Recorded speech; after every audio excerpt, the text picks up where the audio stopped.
saya upload di YouTube aja. Nah, sekarang biasanya saya upload di YouTube sih. Oke, baik, terima kasih atas kehadirannya pada malam hari ini.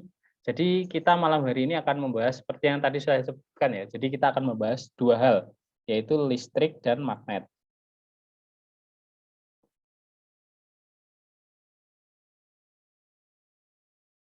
Nah, ini nanti cukup menjadi bahasan yang sangat banyak. Jadi nanti yang dibahas dari 2 bab ini, bisa dikatakan itu sangat banyak sekali ya. Mulai dari, listrik statis, dinamis, kemudian magnet. Tapi mungkin hari ini kita, listrik statis dulu ke dinamis. Jadi nanti akan saya sampaikan teorinya saja secara singkat. Nah, teorinya secara singkat, kemudian, di sini saya akan menjelaskan, mana-mana saja yang perlu kita garis bawahi dan itu nanti banyak keluar di soal, OSN dan OSK, kayak gitu ya, di KSK. Nah, nanti kita di akhir juga akan sedikit mungkin kita akan membahas juga ya, karena sekarang kalau nggak salah OSK itu pada bulan April ya kalau nggak salah? April atau apa rencananya? Sudah tahu belum? Belum tahu Pak saya. Oh, seingat saya itu kalau nggak bulan kamu kelas 8 kan ya? Seingat saya kamu kelas 8 kan? Enggak, saya kelas 7. Oh ya kelas 7 ya. Seingat saya kalau nggak salah OSK itu di bulan ini, KSK itu biasanya seleksinya di bulan April sih biasanya. April kalau nggak Maret. Kemarin emang agak telat sedikit sih, tapi kemungkinan di bulan itu. Jadi kita akan membahas dulu tentang bab-bab ini dulu. Di situ nanti di akhir baru saya kasih contoh soalnya dan nanti silakan Anda kerjakan. Kayak gitu ya. Nah, kalau kita berbicara tentang listrik ya, kita ngomongin listrik nih. Kita ngomongin listrik di sini, listrik. Listrik. Tentu istilah ini nggak asing kan di setiap hari kita. Nah, kita apa-apa sekarang butuh listrik. Mulai dari ini internet saja sekarang kita butuh listrik. Kita belajar butuh listrik. Kita ini butuh listrik. Apapun butuh listrik ya. Nah, listrik ini menjadi salah satu komponen penting. Kenapa? Karena seluruh elemen komponen pada manusia ini juga terdapat listrik sebenarnya. Nah, oleh karena itu listrik ini menjadi penting. Jadi dia itu butuh dibutuhkan dalam segala aspek kehidupan. Kemarin kalau nggak salah saya juga sudah pernah ngajarin terkait ini ya perubahan energi ya. Jadi ada yang mulanya itu berubah menjadi energi awalnya itu energi kimia menjadi energi listrik, kemudian energi panas menjadi energi listrik, kemudian energi listrik jadi energi panas. Itu kemarin sepertinya sudah pernah saya ajarkan waktu bab energi mekanik kalau nggak salah ya. Ya, sudah saya ajarkan ya? Sudah, bab Oke. yang energi. Nah, sekarang kita fokusnya untuk ke listrik. Nanti ada beberapa pokok bahasan. Yang pertama itu nanti kita akan membahas tentang yang pertama itu listrik statis. Statis dan contoh fenomenanya. Dan contoh fenomenanya. Nah, kita akan membahas listrik statis dan fenomenanya. Fenomenanya. Fenomenanya. Kemudian yang kedua itu kita akan membahas tentang hukum Coulomb. Hukum Coulomb. Terus hukum Coulomb ini tentang gaya tarik. Gaya tarik antar dua muatan. Antara dua muatan.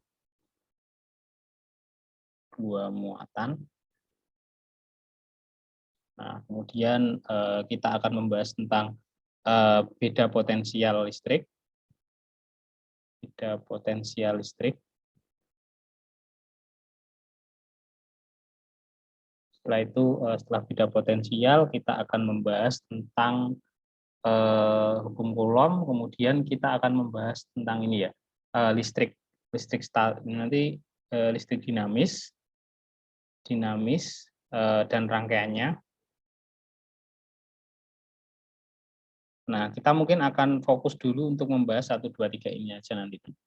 Nanti ketika kita bedah itu nanti banyak sekali fenomena-fenomena yang kita temukan kayak gitu. Oke, sekarang masuk ke listrik statis terlebih dahulu. Oke, kita masuk ke listrik statis. Listrik statis.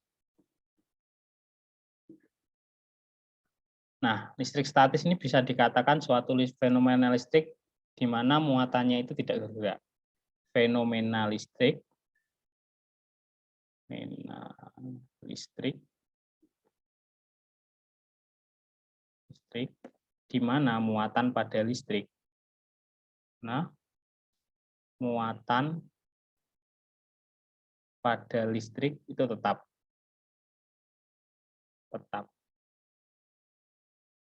dan tidak berubah ya. Jadi sebenarnya saya kembali dulu ke teori atom. Jadi sebenarnya masih ingatkah tentang teori atom? Mungkin ini pernah diajari waktu SD. Jadi kita punya benda yang besar ya, punya benda yang besar kayak gini. Ini katakanlah apa ya?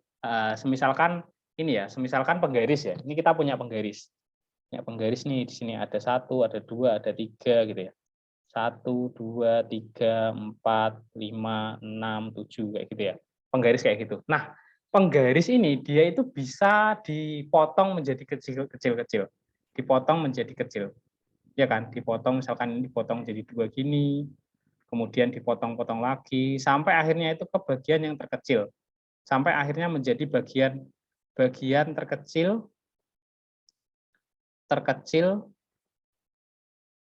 dan tidak dapat dipecah lagi.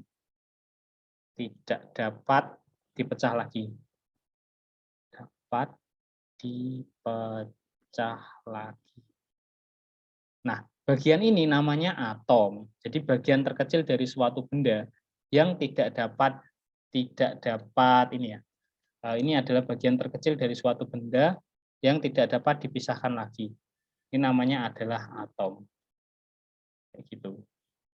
Ini pengertiannya adalah bagian terkecil dari suatu benda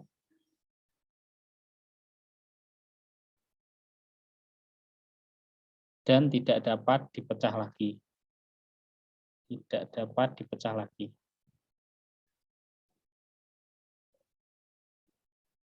Dipecah lagi. Nah, ini dulu teorinya Dalton. Namanya yang cetusin ini namanya Dalton. Nah, kayak gitu. Ini pengertian tentang atom terlebih dahulu. Nah, dari sini, apakah bisa dipengerti ya? Atau mungkin ada yang ditanyakan?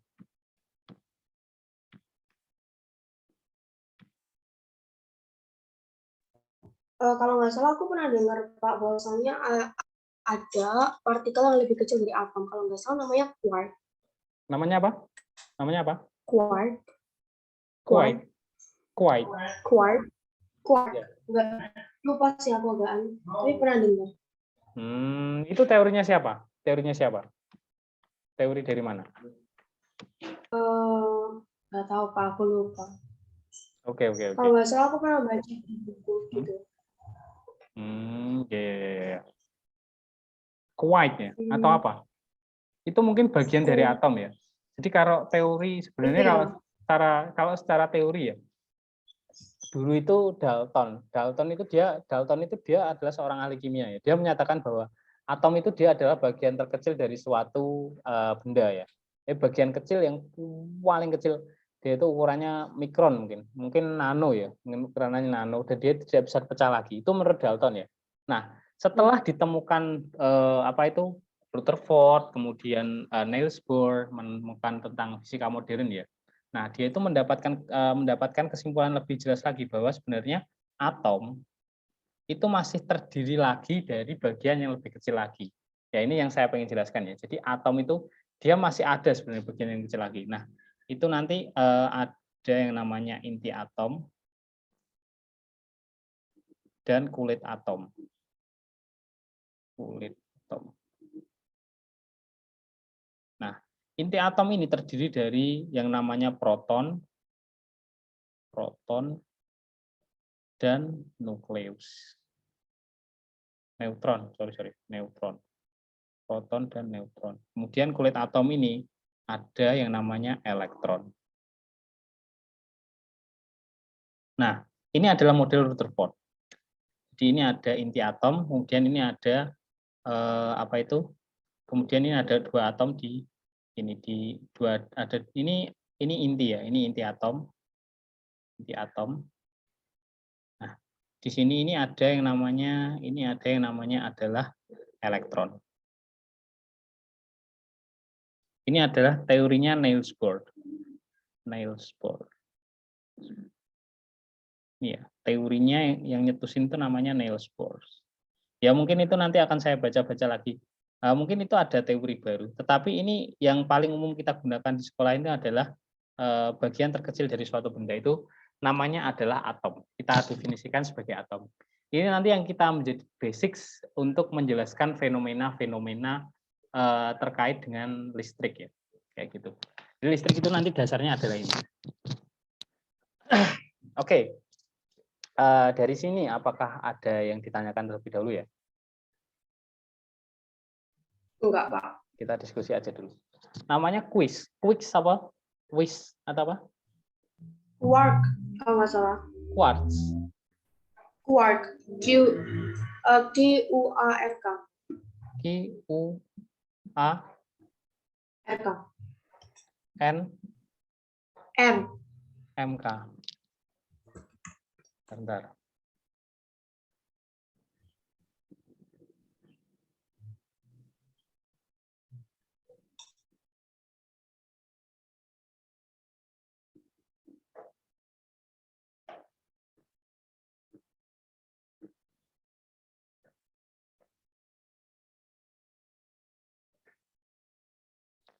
Oh iya, nanti Quine. Komparatif. Oke, mungkin nanti saya baca-baca lagi. Itu teori, sepertinya teori baru, tapi bentar. Oh, quark. Quark.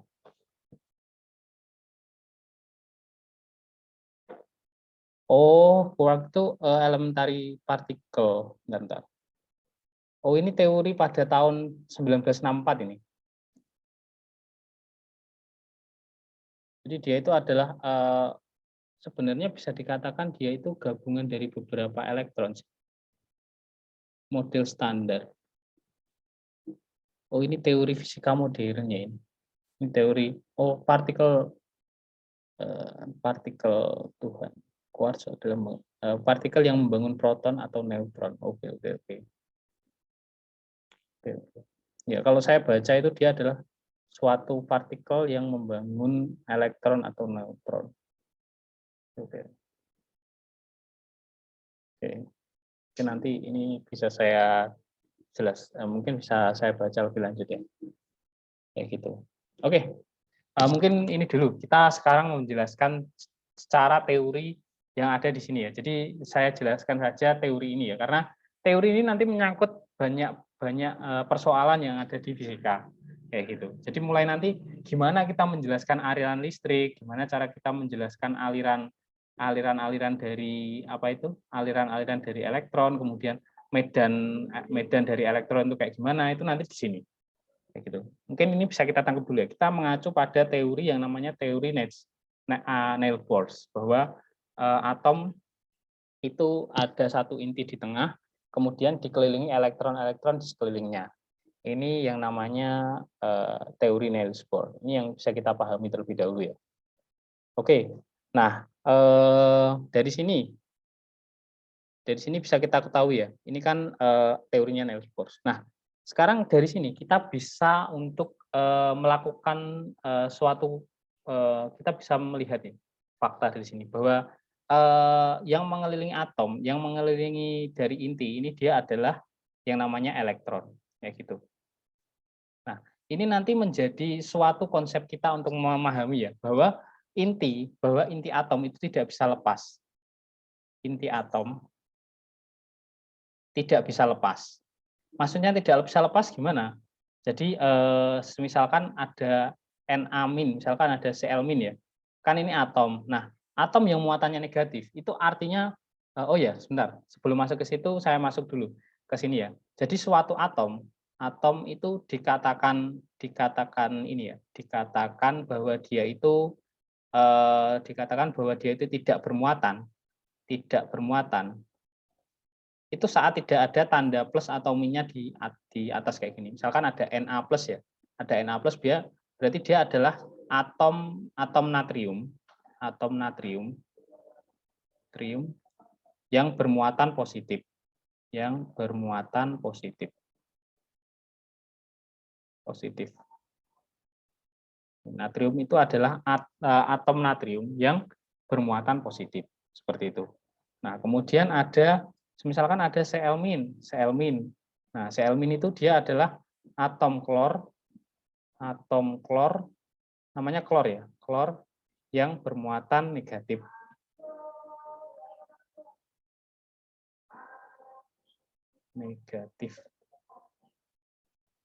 Nah, dalam kimia biasanya itu suatu atom itu dia ada yang namanya nomor atom. Nah, nomor atom ini yang bawah.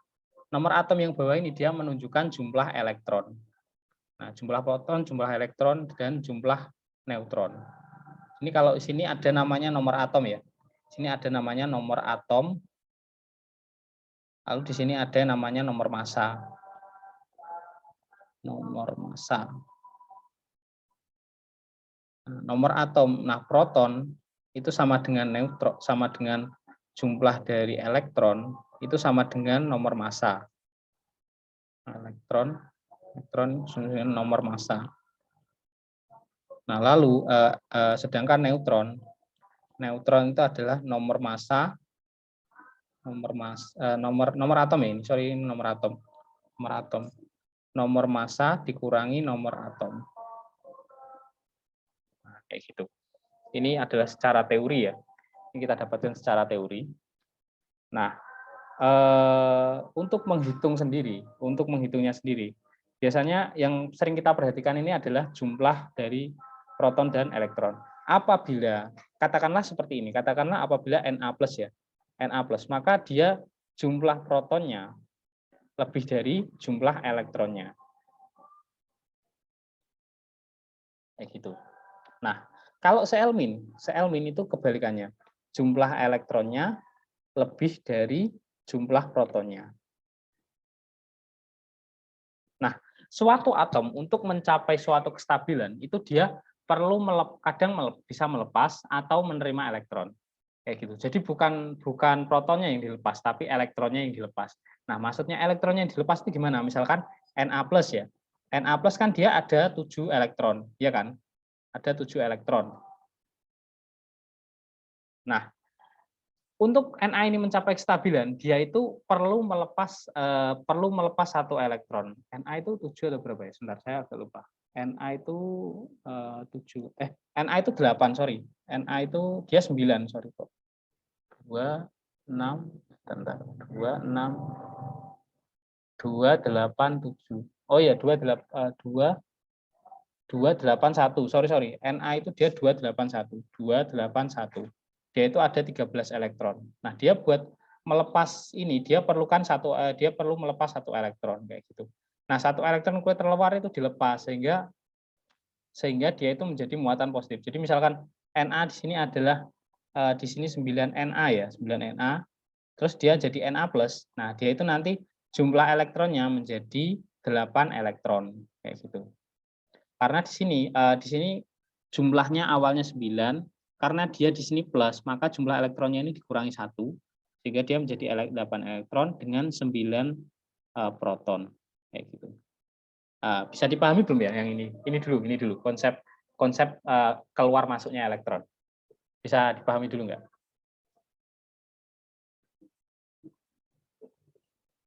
Halo? Gimana?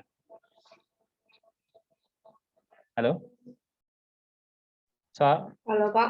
Suara saya apakah terdengar jelas? Terdengar. Ya. Apakah bisa dipahami atau saya terlalu cepat? Mohon maaf sebelumnya. Saya terlalu cepat ya? Atau gimana? Saya ulangi aja. Saya ulangi ya. Halo? Ya? Oke. Jadi atom itu dia misalkan ada 14 Na7 gini ya. Dia itu ada yang bagian atasnya itu namanya nomor massa ya kan. Atasnya ini nomor massa, bawahnya ini nomor atom kayak gitu. Nah, apa itu nomor atom itu sendiri itu adalah sama dengan jumlah proton, sama dengan jumlah elektron saat atom tersebut bersifat netral atau dia tidak bermuatan. Saat atom tidak bermuatan atau dia itu netral, dia itu jumlah proton sama dengan jumlah elektronnya. Nah, dari sini dulu paham ya? Oke, paham dulu ya. Nah, kemudian untuk mencapai kestabilannya, biasanya elektron tersebut, proton tersebut biasanya cenderung untuk melepas satu elektron atau mengikat satu elektron, kayak gitu. Nah, ketika atom itu melepas elektron, katakanlah Na+. Nah, Na+ ini dia itu adalah suatu atom yang untuk mencapai kestabilannya, dia melepaskan satu elektron. Sehingga apabila awalnya itu ada 7 elektron dan 7 proton ya, misalkan ini 7 ya, 7 elektron dan 7 proton, kan untuk mencapai kestabilannya dia perlu menjadi muatan positif, atau muatan positif itu namanya adalah kation ya, kation. Muatan positif ini namanya kation, adalah atom muatan positif, atom muatan positif. Nah, kalau anion adalah atom yang bermuatan negatif, atom yang bermuatan negatif. Ini yang perlu kita pahami ya. Jadi atom yang muatan positif itu dinamakan kation, nah muatan negatif itu dinamakan anion. Nah, Na+ ini dia termasuk muatan atom yang bermuatan positif atau bisa dikatakan sebagai kation. Nah, kation dari Na ini dia itu melepas satu elektron karena dia muatannya plus ya. Ingat yang saya tadi jelaskan bahwa elektron tidak bisa berpindah dari satu atom ke atom lain. Elektron bisa berpindah dari satu atom ke atom lain, tetapi proton itu dia tidak bisa berpindah kayak gitu. Ini yang perlu kita ini ya, kita perlu tandai bahwa ini saya omong dengan jelas ya. Elektron bisa berpindah, tetapi proton tidak bisa berpindah. Jadi kalau ada suatu atom yang bermuatan Na+, kan otomatis protonnya lebih dari elektron, maka elektronnya yang keluar. Elektronnya keluar 1, ini jadi 6 elektron saja kayak gitu. Jadi 6 Jadi Na+ itu dia hanya memiliki 6 elektron. Yang awalnya dia itu mempunyai 7 elektron. Nah, kayak gitu. Bisa dipahami nggak?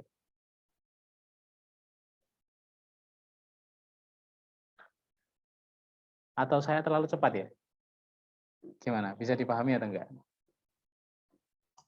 Bisa, Pak. Oke. Semoga bisa dipahami ya.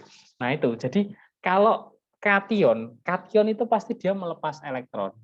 Otomatis seperti itu. Nah, anion itu menerima elektron. Misalkan ada Cl-. Cl itu kalau nggak salah 17 elektron, kalau nggak salah 17 elektron. Nah, kalau Cl- dia itu ada 18 elektron. Kenapa? Kalau minus pasti dia elektronnya nambah, tapi protonnya tetap, jadi 17 proton. Kayak gitu. Ini contohnya yang paling sederhana. Nah, dari sini dulu paham atau enggak? Jadi intinya adalah elektron yang bisa berpindah, bukan proton yang bisa berpindah. Jadi elektron bisa berpindah, tapi proton tidak bisa berpindah. Kayak gitu ya? Iya. Oke, mantap. Nah, ini yang perlu saya jelaskan ya, bahwa elektron itu dia bisa dilepaskan. Elektron, inti atom itu dia, inti atom atau proton, inti atom atau proton, dia nggak bisa lepas. Dia tidak bisa lepas. Tapi kalau elektron ini dia dapat terlepas.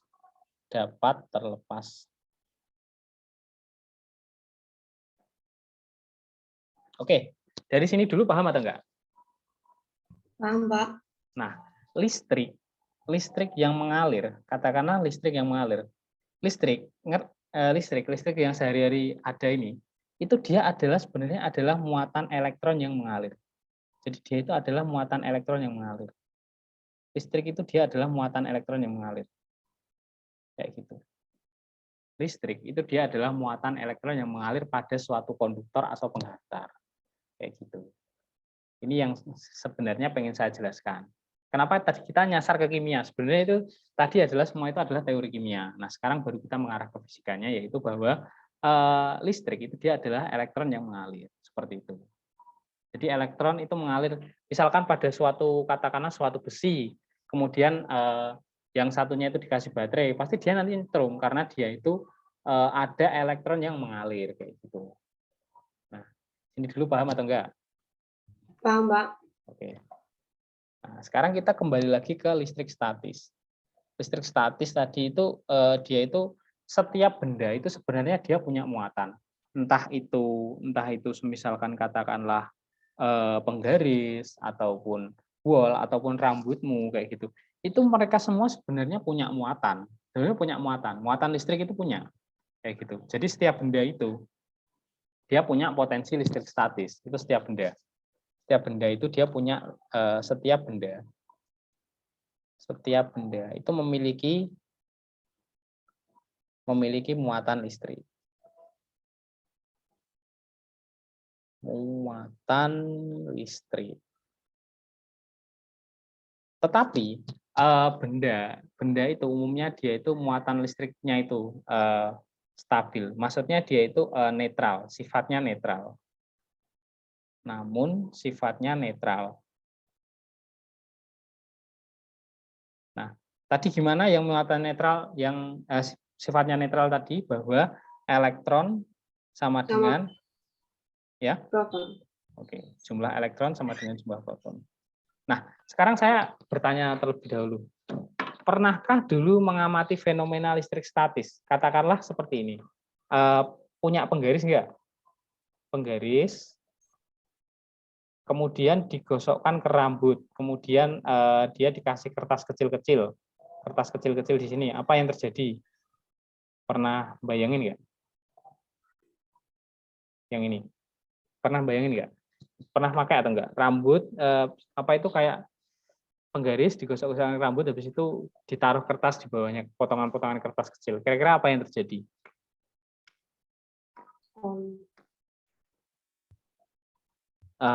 Penggaris akan menarik kertas.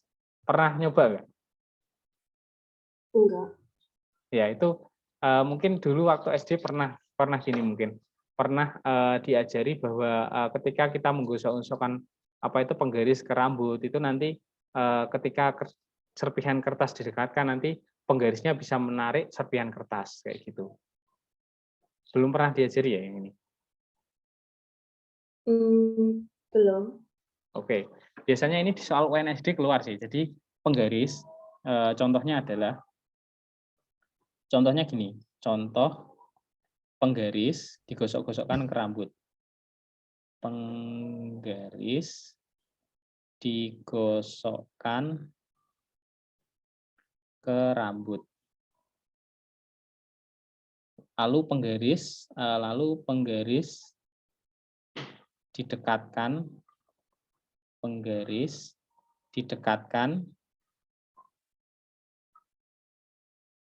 pada serpihan kertas, pada potongan kertas. Maka nanti itu apa itu namanya? Penggaris akan menarik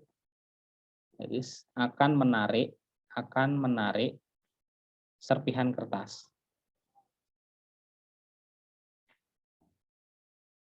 Nah, ini dia fenomena yang dinamakan dengan fenomena listrik statis kayak gitu. Jadi fenomena listrik statis itu kayak gini. Jadi awalnya itu penggaris dan rambut itu dia muatannya netral, jadi sifatnya itu dia netral. Jadi baik di rambut maupun di penggaris itu jumlah protonnya itu sama dengan jumlah elektronnya kayak gitu. Ini yang perlu kita perhatikan. Jadi kondisi awal penggaris sama rambut itu dia sifatnya netral, sama-sama tidak bermuatan.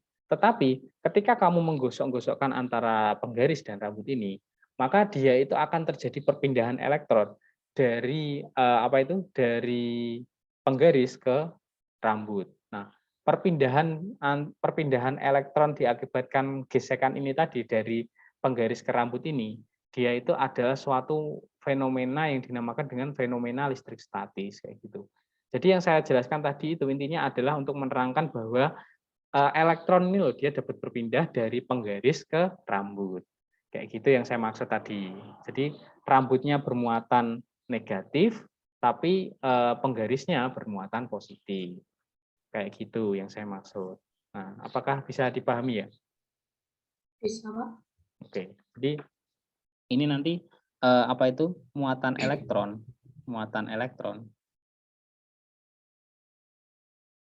akan berpindah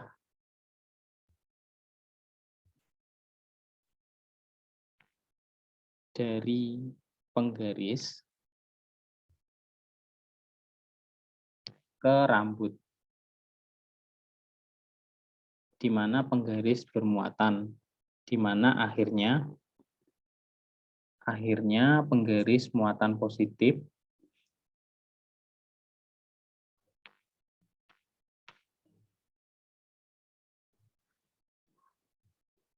rambut muatan negatif.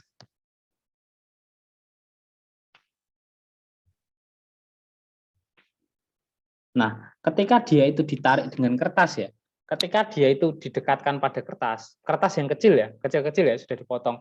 Kenapa bisa menarik? Nah, itu menarik karena pada kertas itu awalnya muatannya positif ya. Awalnya muatannya itu dia tidak bermuatan, kertas itu dia tidak bermuatan. Tapi ketika didekatkan, straight, nah penggarisnya itu dia kertasnya itu nempel penggaris. Karena kenapa? Karena pada kertas itu dia awalnya muatannya netral kan. Nah, netralnya kertas itu kemudian elektronnya itu mengalir kembali ke penggaris untuk agar penggaris tadi bersifat netral kembali. Sehingga ketika di akhir kan setelah kamu misalkan kamu dekatkan lama terus kelet terus menempel kan akhirnya penggarisnya itu nanti kembali ke normal lagi kan. Kayak gitu kan. Ya enggak? Nah, itu Iya. disebabkan karena muatan pada penggaris itu sudah kembali normal lagi. Kayak gitu ceritanya. Itu yang dinamakan dengan fenomena listrik statis. Kayak gitu. Bisa dipahami atau belum ya? Bisa, Pak. Oke, alhamdulillah. Nah, jadi selain penggaris ini ada satu lagi yang namanya batang eboni dan kain wol.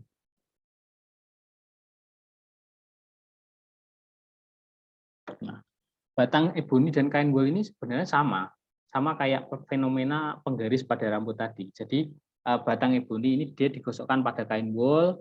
Nah, kain wolnya bersifat positif, kain wolnya bersifat negatif. Akhirnya batang eboninya bersifat positif. Ini positif. Di mana ini kehilangan eboni ini dia kehilangan elektron.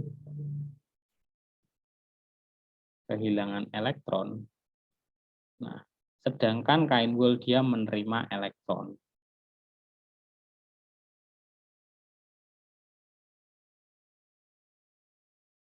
Dari sini apakah bisa dipahami ya? Semoga bisa dipahami. Bisa, Pak. Oke, ini adalah fenomena listrik statis yang pertama, kayak gitu. Ini antara dua muatan kayak gitu. Nah, ini adalah salah satu contoh fenomenanya. Ini biasanya keluar di UN UNSD, biasanya saya rasa keluar biasanya. Apakah belum pernah diajari ya? Belum ya? Yang digosok-gosokkan gitu. Belum ya? Mungkin pernah, tapi kayaknya saya udah lupa, Pak. Oh iya ya. Ini nanti tolong dipelajari lagi, ini menjadi penting karena kenapa biasanya keluar kayak gini.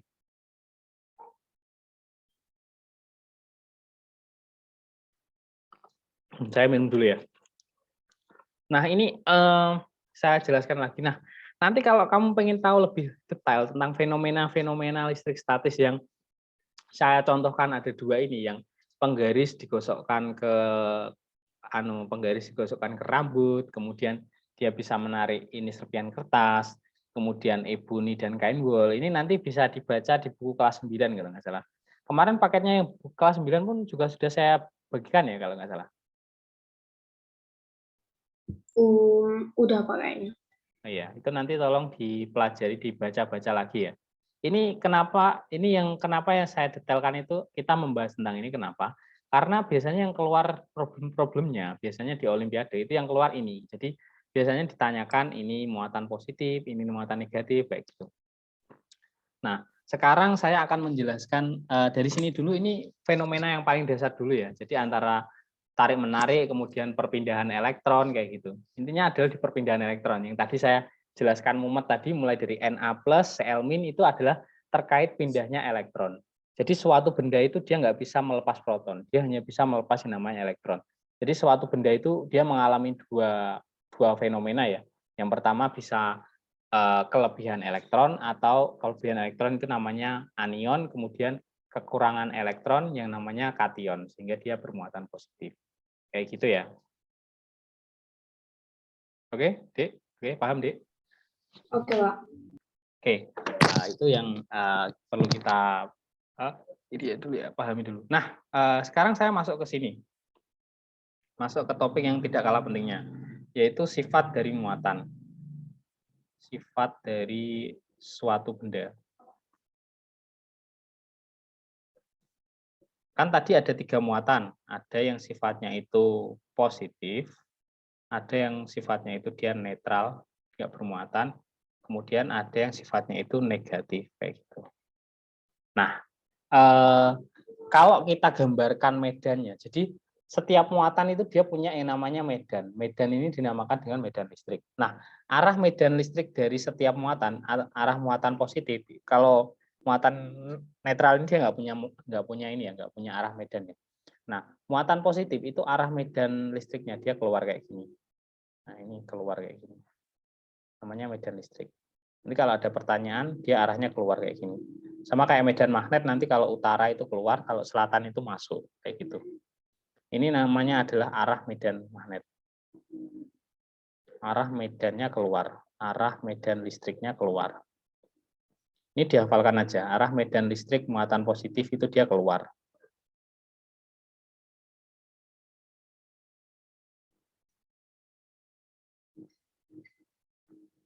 Nah, kemudian kalau negatif, dia itu masuk kayak gini, masuk. Ini adalah muatannya masuk.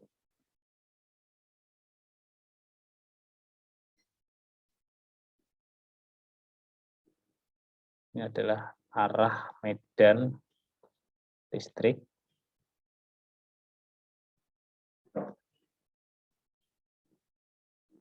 muatan negatif. Nah, perlu kita ingat di sini ada 2 kemungkinan.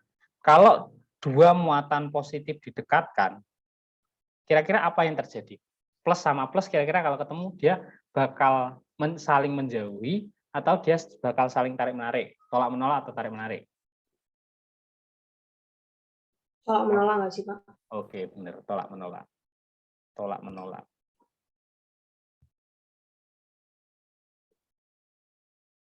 Tolak-menolak. Nah, dia itu arah medannya itu kayak gini. Dia keluar-keluar kayak gini semua.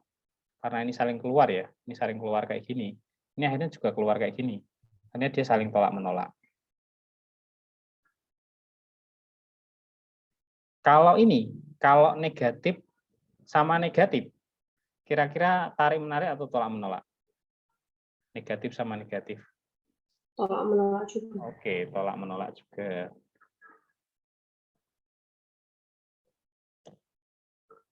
Nah, kemudian ada lagi. Di sininya positif, di sininya negatif. Ini kira-kira tarik-menarik atau tolak-menolak? Menarik. Oke, tarik-menarik. Nah, ini yang perlu kita pahami ya. Ini kayak tadi. Fenomena ketika ada benda positif, ketemu benda negatif, maka dia akan tarik-menarik. Kayak gitu.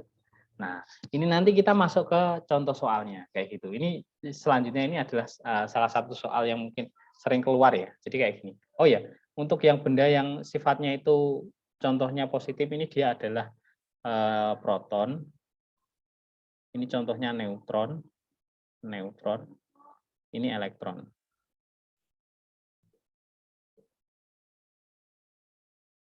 Oke, kayak gitu. Nah, nanti terkait teori quartz atau partikel Tuhan ini silahkan kamu pelajari sendiri. Itu dia katanya partikel yang menyusun proton dan neutron. Berarti dia ada di inti atom, kayak gitu.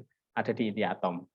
Karena dia itu termasuk bagian terkecil lagi. Tapi kita di sini adalah mengikuti teori Niels Bohr. Niels Bohr. Kenapa teori Niels Bohr? Niels Bohr ini dia bisa digunakan untuk menjelaskan listrik. Kayak gitu di. Oke, bisa dipahami? Oke, Pak. Oke. Nah, contoh yang paling sering keluar itu seperti ini. Contohnya misalkan di sini kita disuruh untuk menentukan muatan dari suatu partikel yang disusun rapi. Nah, itu kita disuruh menentukan. Kayak gini misalkan. Ini adalah benda A. Ini adalah benda B. Partikel A dan partikel B. Nah, partikel B itu dia adalah bermuatan negatif. Negatif. Nah, kira-kira benda A dan B ini dia tolak menolak. Kira-kira muatan dari benda A ini apa? Muatan dari Negatif. benda A itu apa? Oke, negatif. Ini contoh yang paling sederhana ya. Nah, nanti kalau gini, ada 3. Ini A, ini B, ini C. Misalkan A itu dia muatannya positif. Lalu A dan B tarik-menarik. A dan B tarik-menarik. B dan C tolak-menolak. Kira-kira muatan C itu apa? Muatan dari si C itu apa? Negatif. Yakin? Negatif. Oke, ini tarik-menarik jelas negatif, ini tolak-menolak jelas juga negatif. Kayak gitu. Berarti C bermuatan negatif kayak gitu. Nanti biasanya yang keluar kayak gini. Lalu bisa juga nanti ini A, B,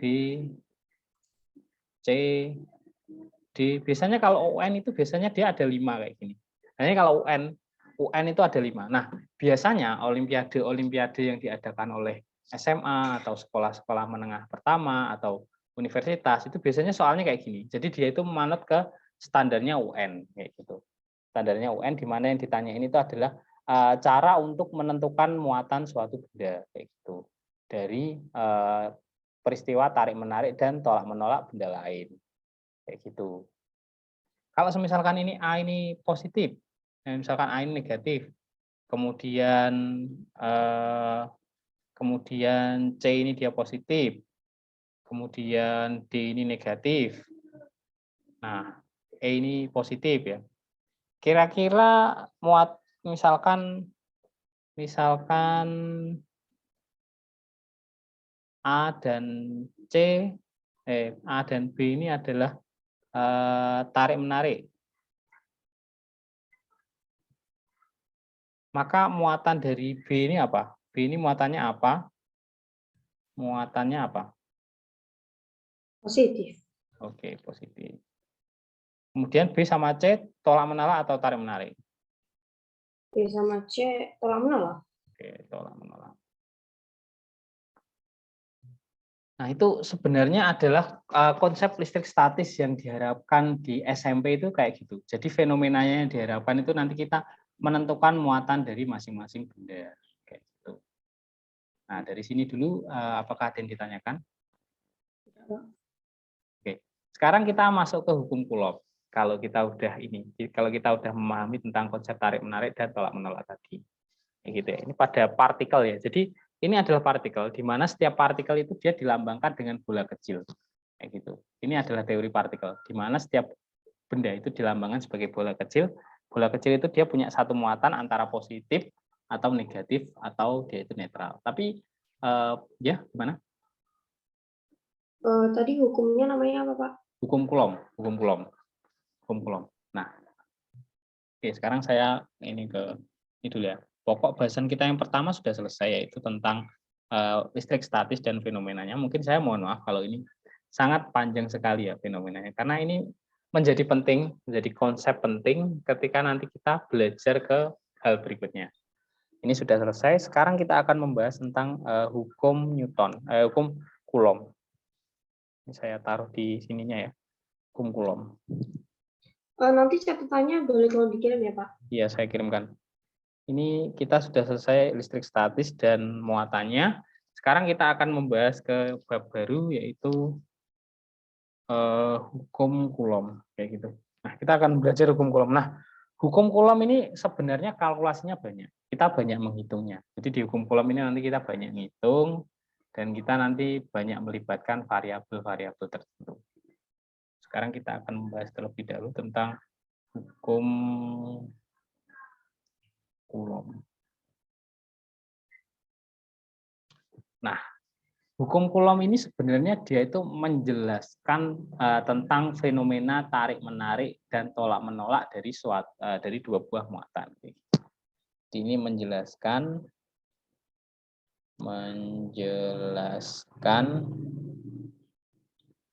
fenomena tarik-menarik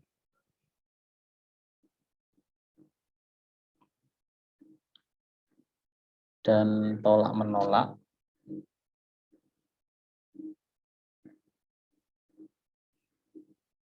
dari dua buah muatan.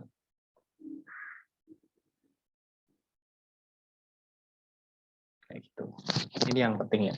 Jadi hukum Coulomb ini dia menjelaskan. Nanti menjelaskannya gimana, Mas? Nah, menjelaskannya itu maksudnya dia itu adalah menghitung nilai tarik-menarik atau tolak-menolaknya. Jadi misalkan di sini ada muatan positif, di sini ada muatan negatif. Tadi kalau muatan positif sama negatif tadi tolak-menolak, tarik-menarik? Tarik-menarik. Oke, tarik-menarik. Nah, kalau ini misalkan kayak gini tarik-menarik ini. Nah, gimana cara kita menentukan tarik-menarik atau tolak-menolaknya? Nah, itu kita gunakan yang namanya hukum Coulomb ini, kayak gitu. Itu besar gayanya berapa Newton? Berapa Newton? Nah, itu kita gunakan yang namanya hukum Coulomb ini. Nah, sebelum kita masuk ke hukum Coulomb ini, kita kembali lagi ke muatan.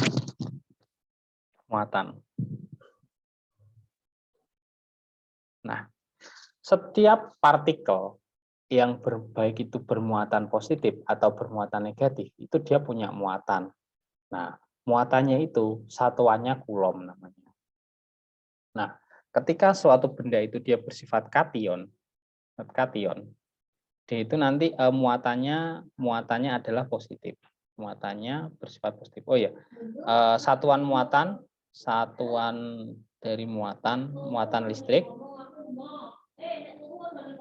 itu namanya adalah Coulomb ya. Coulomb. Nah, Coulomb ini dia termasuk besaran turunan ya. Jadi dia itu termasuk besaran turunan. Besaran turunan. Nah, dia ini adalah turunan dari arus dan waktu.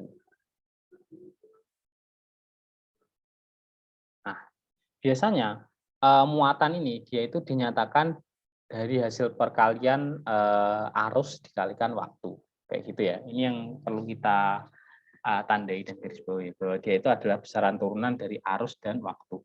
Jadi arus dikalikan waktu, kayak gitu. Nah, contohnya kalau kation dia muatannya itu pasti positif. Mungkin aja biasanya plus 3 Coulomb, plus 5 mikrocoulomb, plus 7 nanocoulomb, kayak gitu. Sorry, nggak ada minusnya. Kayak gitu ya. Plus 3 Coulomb, plus 5 mikrocoulomb, atau plus 7 nanocoulomb. Biasanya kayak gitu. Ini termasuk namanya kation. Nah, sekarang kita masuk ke anion. Anion itu dia muatannya negatif. Muatannya sifatnya negatif. Nah, biasanya tulis juga minus 5 mikrocoulomb, minus 4 coulomb, atau mungkin minus 3 milicoulomb, kayak gitu bisa. Ini mikro ya, ini namanya mikro ya. Ini mikro, ini nano, kayak gitu. Nah, ini saya ajarkan lagi konversi. Jadi kalau semisalkan kita punya 1 mikrocoulomb, ini mikro ya, 1 mikrocoulomb itu sama dengan 1 dikalikan 10 pangkat minus 6 coulomb, kayak gitu. Kemudian ada lagi 1 nanocoulomb itu sama dengan 1 kali 10 pangkat negatif 9 coulomb. Ini yang perlu kita ingat ya. Ini perlu kita ingat kenapa? Karena nanti dalam perhitungan hukum Coulomb ini nanti banyak keluar, kayak gitu. Bisa dipahami ya? Bisa. Oke. Nah, nanti dalam kita melakukan perhitungan hukum Coulomb ini, kita nggak perlu memasukkan variabel nilainya, variabel plus minusnya, tapi tetap dimasukkannya itu adalah nilainya positif. Misalkan minus 5 Coulomb itu nggak usah kamu tulis minus 5, tetapi tetap ditulis 5 Coulomb, kayak gitu. Nah, kayak gitu bisa dipahami ya? Gimana Pak tadi? Jadi kalau kita nanti menghitung hukum Coulomb ya, kita menghitung gaya Coulomb dari tarikan dua benda itu, dia itu nggak perlu melibatkan plus minnya. Jadi misalkan nanti nanti saya kasih contohnya aja ya. Jadi misalkan kita minus 3 Coulomb, kita nulisnya itu 3 Coulomb aja. Nggak usah minusnya itu dimasukkan. Kayak gitu ya. Mungkin sementara kayak gitu dulu. Nanti akan saya jelaskan contohnya. Oke? Oke.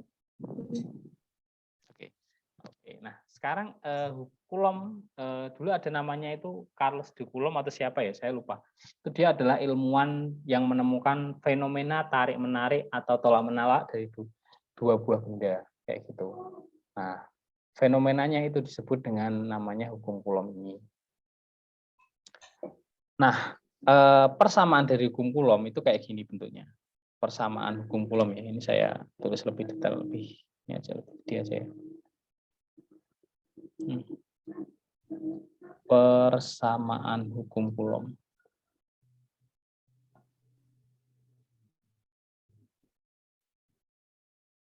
Coulomb.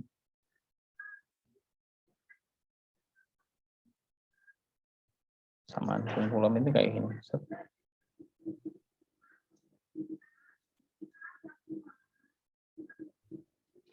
Persamaan hukum Coulomb dia itu kayak gini. Nanti ada yang namanya F. F ini dia adalah gaya ya. Nah, F gaya itu sama dengan K Q1 Q2 per R kuadrat. Gitu. Nah, di mana Q1 Q2 ini misalkan dia ada muatan Q1 di sini, ada muatan Q2 di sini, ya kan? Nah, dia itu adalah muatan dua muatan ini. Ini adalah gaya tarik gaya tarik atau gaya tolak yang ditimbulkan oleh dua muatan kayak gitu. Misalkan ini jaraknya adalah terpisah sejauh R kayak gitu. Nah, kemudian cara kita menentukan gayanya itu adalah F sama dengan K Q1 Q2 dibagi R kuadrat. Kayak gitu. Bisa dipahami ya? Bisa Pak. Oke. Nah, kayak gitu. F sama dengan K Q1 Q2 per R kuadrat. Kayak gitu. Ini rumusnya harus diingat bahwa Q1 itu ada muatan benda satu. Ya. R itu apa Pak? R itu jarak. Ini jarak antar dua muatannya. Jarak antar dua. Q1 itu adalah muatan benda satu.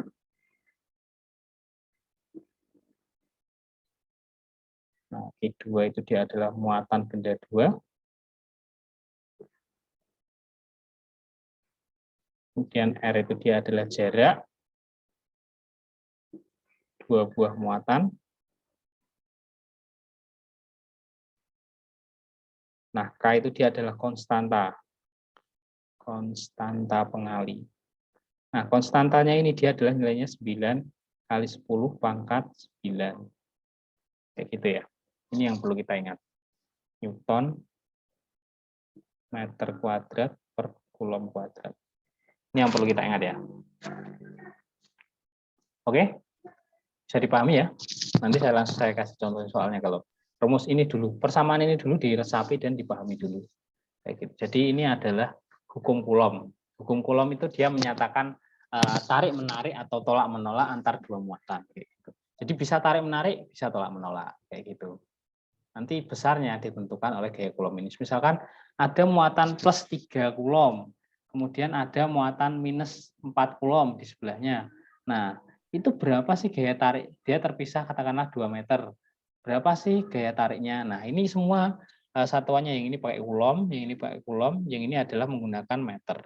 Jadi apabila awalnya itu masih sentimeter, itu harus diubah dulu ke meter. Nah, ini nanti akan saya ajarkan. Ini menjadi salah satu cara penting untuk menghitung angka yang komanya itu banyak kayak gitu. Ini namanya angka penting atau penulisan notasi ilmiah. Ini nanti saya ajarkan. Mungkin kemarin sudah saya ajarkan. Oke, kemarin saya sudah ajarkan di pengukuran kalau nggak salah. Oke, sini dulu. Apakah ada yang ditanyakan? Tidak Pak. Oke, saya minum sebentar ya.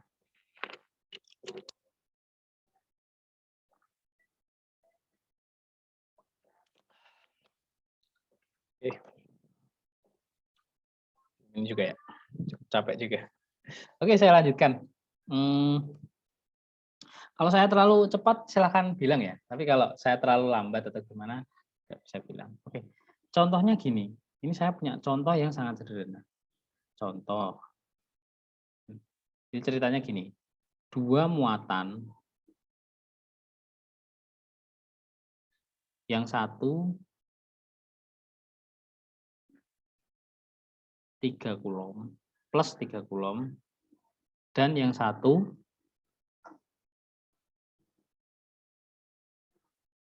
adalah minus 8 kulom. Terpisah sejauh 2 meter. Tentukan gaya kulom yang dialami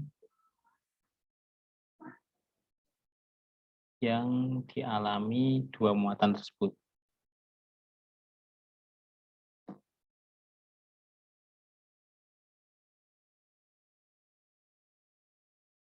Kira-kira muatan 1 dan muatan 2 ini kira-kira dia tarik menarik atau tolak menolak. Yang satu adalah plus 3, yang satu min 8. Tarik menarik. Oke, benar, tarik menarik. Nah, itu nanti bentuknya adalah seperti ini. Ini minus, ini plus 3 kulom. Terus ini yang satunya adalah minus 8 kulom. Nanti dia tarik menarik. Nah, gimana cara kita menghitung gaya tarik menarik atau gaya tarik menariknya ini? Nah, kita menggunakan yang namanya persamaan hukum Coulomb tadi kayak gitu. Jadi kita tulis lagi. Diketahui, ingat ya, kalau kita sudah tahu bahwa itu tarik menarik, itu kita nggak usah menuliskan apa itu plus minusnya. Jadi Q1 sama dengan 3 kulom dan Q2 sama dengan 8 kulom. R-nya dia terpisah sejauh 2 meter. Dan konstantanya dia bernilai 9 kali 10 pangkat 9. Kayak gitu. Ini yang perlu kita catat dulu ya. Dan kita ini ditanyanya itu dia adalah F-nya, F kulomnya. Nah, ketika kita menjawab, langsung aja kita masukkan ke persamaannya, di mana F sama dengan K, Q1, Q2 dibagi R kuadrat. Di mana K-nya itu dia adalah 9 kali 10 pangkat 9, kemudian K, ingat ya, tadi nggak usah dimasukkan ya, muatannya plus atau minus, langsung ditulis plus 3 dikali 8 dibagi 2 kuadrat, kayak gitu. Nggak bisa dihitung, ini dicoret, ini 2 kuadrat ini 4 ya, 4 dicoret itu hasilnya sini 2, nanti kalau dihitung itu nanti ini adalah 8 9 dikali 2 dikali 3 dikali 10 pangkat 9. Ini nanti F-nya hasilnya adalah 54 kali 10 pangkat 9 Newton. Kayak gitu. Nah, apakah bisa dipahami ya? Bisa. Oke. Ini namanya adalah notasi ilmiah. Ini notasi ilmiah. Nah, kalau tanpa ditulis kalian gitu, 10 kali 5 kali 10 pangkat 9, nanti menulisnya kayak gini, 54 apa ini? 54 juta atau 54 miliar? Ini 54 juta atau 54 miliar? 54 miliar ya? Iya, 54 miliar. Ribet nggak sih kita menuliskan 54 miliar Newton kayak gitu? Ribet kan ya, nulisnya nolnya banyak kayak gitu. Nah, Ya. Di sini ada yang namanya notasi ilmiah. Di mana kalau kita menuliskan notasi ilmiah, kondisinya kayak apapun, kita nggak perlu menuliskan 0 di akhir angka terakhir, tapi kita menggantikannya dengan pangkat 10. Semisalkan kayak gini. Kemarin kalau nggak salah ini sudah pernah saya ajarkan, misalkan 3000 itu dia bisa ditulis 3 kali 1000. 3 kali 1000. Nah, 3 kali 1000 ini dia bisa ditulis 3 kali 10 pangkat 3. Kayak gitu. Nah, ini sepertinya kemarin sudah saya ajarkan ya. Iya, sudah. Nah, itu dia yang menjadi dasarnya ya.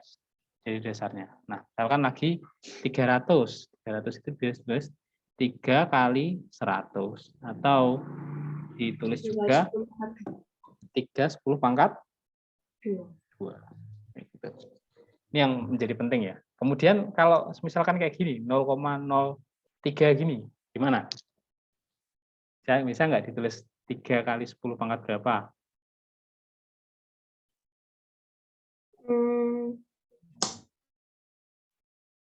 Nah, saya jelaskan aja ya. Bahwa 0,003 ini dia bisa ditulis 3 bagi 100. Bisa nggak? Nah, Iya, kan bisa tulis 3, 10 pangkat 2. Nah, kalau pangkatnya mau dipindah ke atas ini, itu nanti pangkatnya bernilai negatif. Jadi 3 kali 10 pangkat minus 2. Yang awalnya di bawah itu positif, ke atas itu jadi negatif. Kayak gitu. Oke, Pak. paham? Oke. Paham ya? Oke. Nah, kemudian kalau misalkan saya punya gini lagi, misalkan saya punya 30 kali 10 pangkat 3, itu dia ini belum jadi notasi ilmiah. Kenapa belum jadi notasi ilmiah? Karena angka depan ini namanya ini adalah bilangan pokok. Bilangan pokok. Sedangkan 10 pangkat ini dia adalah namanya faktor pengali. Faktor pengali. Nah, bilangan pokok dia itu harus bernilai antara 0 sampai 10. Jadi katakanlah A 10 pangkat N. Nah, itu A itu dia nilainya harus antara 0 sampai 10. Nah, N-nya itu dia adalah bilangan bulat.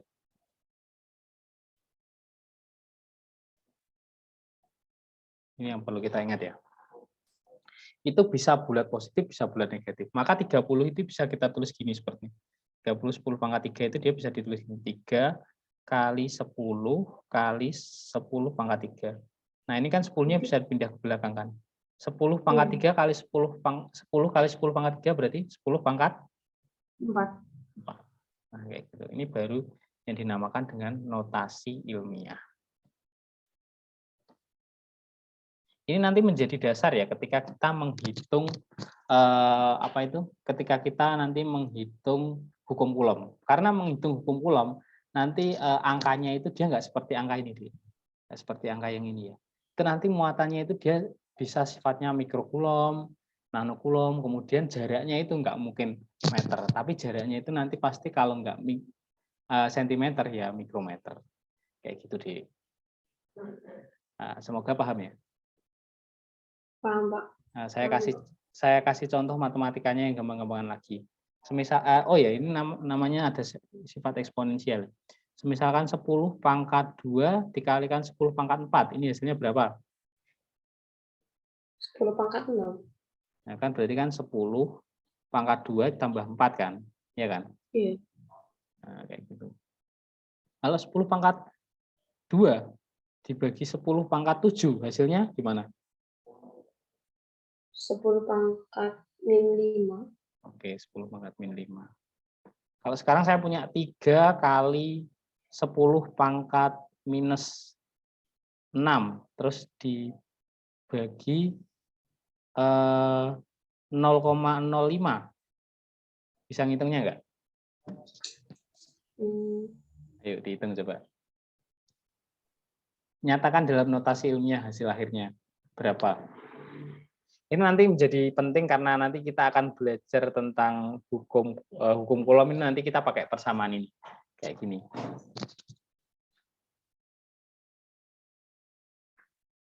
Tiga dikali 5 dikali 10 pangkat min 8. Berapa? 3 dikali? 5 dikali 10 pangkat min 8. Oh enggak, gini. Nanti jadi gini, 3 kali 10 pangkat minus 6 ya. Nah, 0,05 itu dia bisa diubah jadi gimana? 5 kali 10 pangkat negatif 2, gini bisa enggak? Iya. Nah, itu nanti bisa diubah 5 kali 10 pangkat negatif 2. Nanti dia bisa diginikan. 3 kali per 5, ya kan? Nah, ini 10 pangkat minus 6, ini nanti dikurangi minus 2. Kayak gitu. Jadi kalau minus di bawah ini nanti dia dibagi. Kayak gitu. Jadi sifatnya gini, misalkan saya punya A pangkat M dibagi A pangkat N, itu nanti hasilnya adalah A dikurang M dikurang N. Gini. Ini sifat eksponensial. Pernah belajar belum yang ini? Sifat eksponensial. Belum ya? Oke. Oh, udah pernah belajar belum yang sifat eksponensial ini? Belum ya? Saya sudah pernah belajar sendiri. Oke. Nanti hasilnya adalah 3/5. 3/5 ini kalau kita bagi ini kali 10 pangkat negatif 4 ya. 3/5 sendiri ini kalau kita bagi ini nanti dia jadi kayak gini bentuknya. 3/5 ya, itu bisa dikalikan 3 kali 10 kali 10 pangkat min 1 ya, dikalikan 10 pangkat min 4. Kenapa saya bentuk gini? Nanti dia bisa kelihatan ya. Nanti dia adalah 30 kali 10 pangkat minus 5 ya, dibagi 5. 30 bagi 5 berapa? 6. 6 kali 10 pangkat minus 5. Hasilnya nanti kayak gini. Sudah bisa paham atau belum ya? Itu kenapa kok dikali 10 sama dikali 10 pangkat min 1, Pak? Nah, gini. Jadi saya pengen mengubah dari 3 ini menjadi 30. Misalkan saya punya 3 kali 10 pangkat minus 4 ini ya. Kalau saya pengen mengubah jadi 30 pangkat berapa? 3 kali 10 pangkat berapa? Caranya saya gimana? Ya gini, 3 kali 10 kali 10 pangkat minus 1 kali 10 pangkat minus 4. Betulnya nanti 30 10 pangkat minus 5. Kayak gitu. Paham belum? Oke, paham. Oke, semoga paham ya. Ini konsep simple. Kenapa saya katakan konsep simple? Jadi ini adalah konsep sederhana yang nanti banyak kita gunakan untuk menghitung hukum Coulomb. Kayak gitu. Oke, bisa dipahami?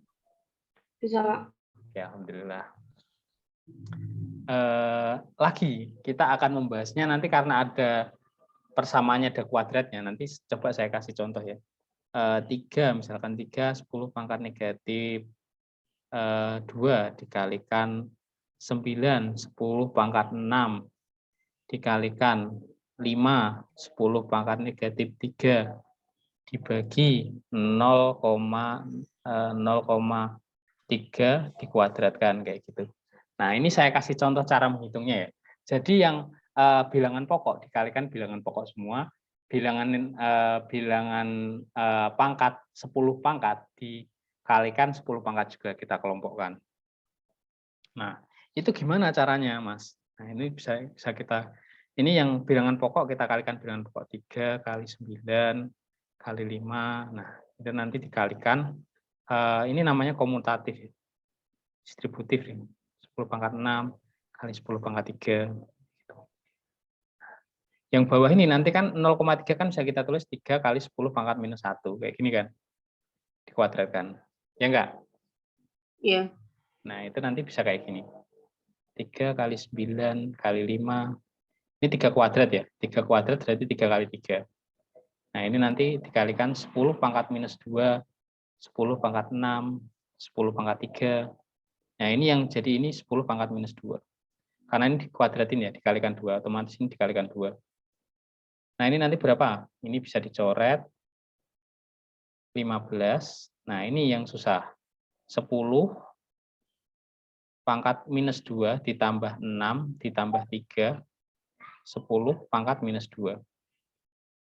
Ini berapa? 15 dikali 10 pangkat 7 dibagi 10 pangkat minus 2. Nah, ini nanti jadi gini, 15 kali 10 pangkat 7 dikurangi minus 2. Nanti hasilnya dia adalah 15 dikali 10 pangkat 9. Nah, ini hasilnya. Ini belum notasi ilmiah ya, harus kita jadikan notasi ilmiah, di mana 15 itu adalah 1,5 dikali 10 pangkat 1 dikali 10 pangkat 9. Nah, itu nanti hasilnya adalah 1,5 dikali 10 pangkat 10. Nah, itu. Ini konsep matematika sederhana yang perlu kita pahami terlebih dahulu. Nah, dari sini lumayan bingung atau enggak? Semoga enggak ya. Enggak, Pak. Oke, ini nanti saya dulu pernah membagikan ini enggak? Buku matematika buat SMP enggak? Ringkasan-ringkasan materi matematika SMP. Belum. Belum ya, nanti coba saya bagikan ya. Nanti silahkan kamu pelajari, itu dia adalah kumpulan materi-materi materi-materi matematika mulai dari kelas 7 hingga kelas 9. Nah, itu nanti jadi dasar kamu buat kamu belajar fisika. Kayak gitu deh. Oke, Pak. Oke. Saya cukup ini juga ya menjelaskan. Soalnya tadi siang saya juga ngajar 2 jam juga murid saya yang dari Jakarta kebetulan. Dia dari Jakarta kemarin habis ikut Olimpiade online juga, alhamdulillah lumayan masih mendapatkan juara. Ini kayak gitu. Dia lumayan sering sih, jadi dia seminggu bisa 2 kali kayak gitu. Nah, dia cukup intens karena dia juga ngejar materi. Perlu diingat ya, antara saingan antara Kota Blitar dan Jakarta itu sangat jauh. Jakarta itu anaknya itu sangat niat-niat sekali karena memang susah-susah mereka itu Olimpiade itu. Bahkan ada beberapa yang kadang intensif. Jadi 1 bulan itu mereka hanya belajar Olimpiade aja. Misalkan IPA ya mereka fokusnya IPA aja kayak gitu. Matematika juga belajarnya matematika aja kayak gitu. Itu ada kayak gitu. Itu di anak-anak sekolah menengah pertama maupun sekolah menengah atas di Jakarta itu kayak gitu biasanya. Ini sekedar cerita aja ya. Soalnya saya juga ada teman saya yang kayak gitu. Jadi 1 bulan itu dia belajar matematika doang buat persiapan OSK sama OSP. Saya pernah diceritain kayak gitu. Nah, itu memang agak susah sih, tapi harus bisa membagi waktu. Tuh. Makanya materinya kan kelihatannya susah-susah dan banyak karena ya Olimpiade itu kayak gini. Memang. Oke. Ini sudah bisa dipahami dulu ya. Sudah, Pak. Oke. Nah, sekarang saya akan memberikan satu contoh. Contoh ini yang paling sering keluar kayak gitu ya. Oke, diketahui. Jadi ini contoh soal nomor 2 ya. Ini nanti saya bagikan rekamannya sama ininya ya. Rekaman sama file ini termasuk nanti file soal-soal nanti saya berikan. Jadi nanti kita cukup untuk sampai ke ini dulu ya. Bab hukum kolom dulu ya. Nanti kita coba meraba-raba, kita melihat soal-soal yang ada di OSK dan OSP itu kayak gimana. Jadi saya kasih contohnya. Oke. Oke. Sekarang gini contoh soal yang sering keluar itu. 2 buah muatan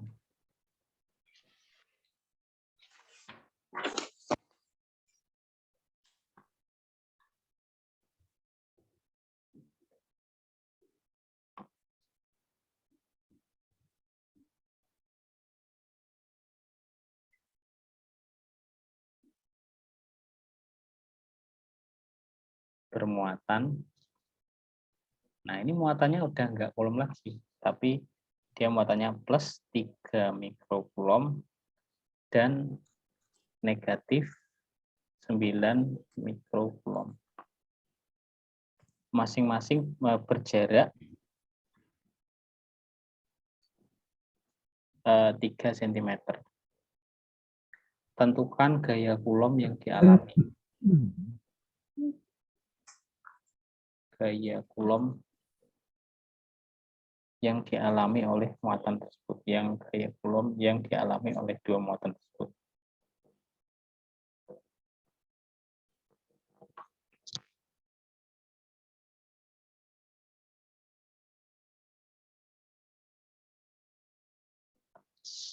Nah, ini yang penting ya. Nah, Q1, jadi dia peristiwanya kayak gini. Plus ini adalah 3 mikrokulom, ini adalah minus 9 mikrokulom. Kira-kira dia tarik menarik atau tolak menolak? Tarik menarik. Oke, tarik menarik. Kita diketahui ya. Diketahui Q1-nya 3 mikrokulom. Q2-nya 9 mikrokulom negatif. positif, ini negatif. Jaraknya atau R dia adalah 3 cm. Kemudian K-nya dia adalah 9 kali 10 pangkat 9. Ini kita harus mengubah Q1, Q2, Q3, Q1, Q2 dan R menjadi satuan yang diinginkan. Jadi dari Q1 itu dia yang awalnya mikrokulom harus kita ubah terlebih dahulu menjadi kulom. Kemudian yang Q2 itu 9 itu harus kita ubah dulu menjadi 9 kali 10 pangkat berapa mikrokulom kayak gitu. Kemudian R-nya itu yang awalnya sentimeter kita harus ubah ke meter kayak gitu. Itu adalah satu perhitungan yang akan melibatkan kalkulasi yang tadi, metode yang tadi. Jadi Q1 itu nanti bisa ditulis dia itu adalah 3 kali 10 pangkat 6 kulom kayak gitu. Terus Q2 dia bisa ditulis 9 kali 10 pangkat minus 6 ya. Sorry, minus 6 kulom kayak gitu. Nah, ini dia adalah sama dengan 0,03 meter. Kita bisa ditulis 3 kali 10 pangkat minus 2 meter. Nah, ini yang agak susah ya ketika kita menghitung ya. Saya jelaskan tadi agak susah menghitungnya ya. Q1-nya dia 3 kali 10 pangkat minus 6. Jadi 1 kulom, 1 mikrokulom itu sama dengan 10 pangkat minus 6 kulom.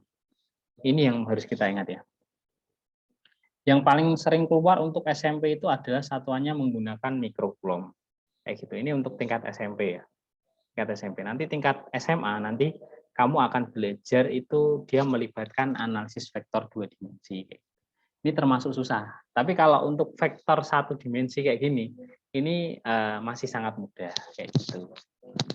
Oke, bisa dipahami? Ini diubah dulu menjadi kulom. Yang awalnya mikrokulom diubah dulu menjadi kulom. Kemudian yang sentimeter kita ubah dulu ke meter. Kayak gitu. Bisa dipahami atau tidak, Dik? Bisa, Pak. Oke, nah ini yang paling susah itu adalah ketika kita mencari ini F-nya. Ketika kita ngitung F-nya. Ketika kita ngitung F-nya, F itu sama dengan K dikali Q1, Q2 dibagi R kuadrat. Nanti F berarti kita harus kalikan 9 kali 10 pangkat 9 dikalikan 3 kali 10 pangkat min 6 dikalikan 9 10 pangkat min 6 dibagi 3 kali 10 pangkat minus 2 lalu masih dikuadratkan. Nah, ini saya tulis biar jelas. Nah, pertanyaan saya, kira-kira kamu bisa nggak menyelesaikan matematika ini? Kayak gitu. Bisa nggak?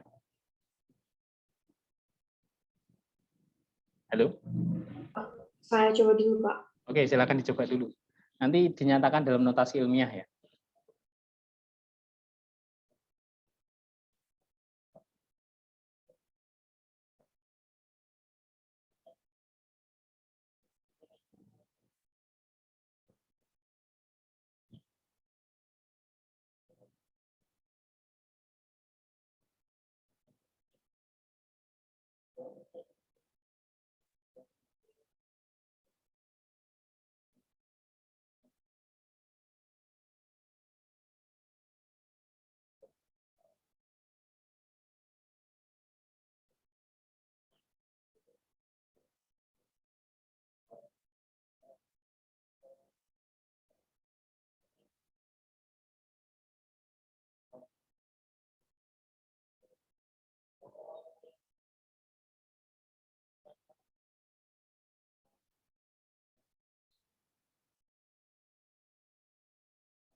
Gimana, Dek? Udah, Dek?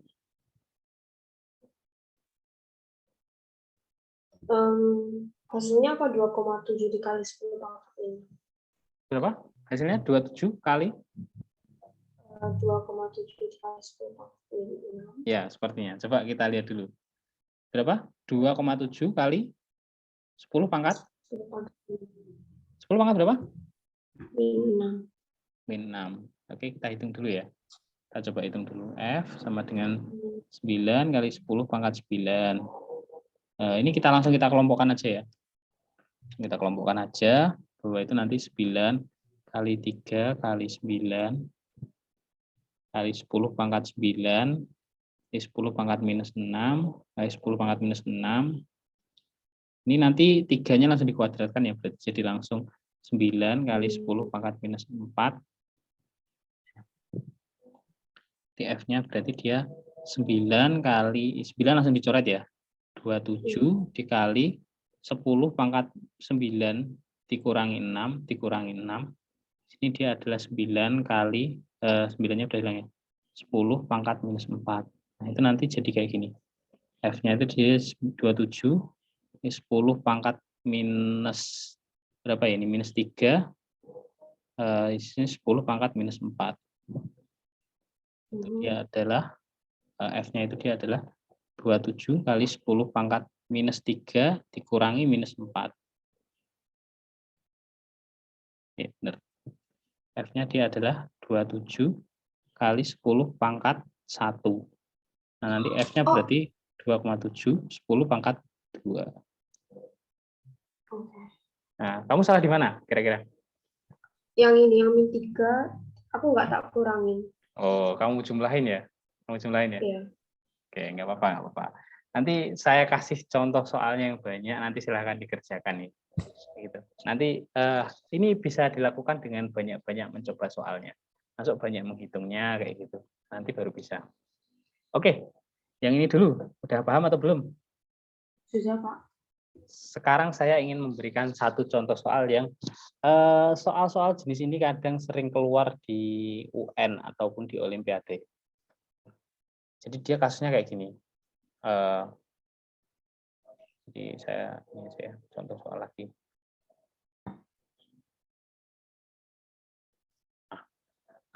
Dua buah benda, dia awalnya bermuatan negatif. Dia di sini adalah Q1, di sini adalah Q2. Dia memiliki jarak R. Kayak gini. Nah, dua buah muatan ini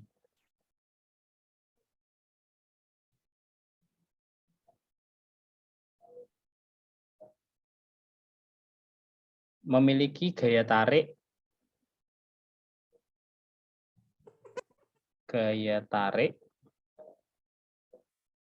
sebesar 8 Newton. Apabila muatan tersebut didekatkan, apabila jarak dua muatan tersebut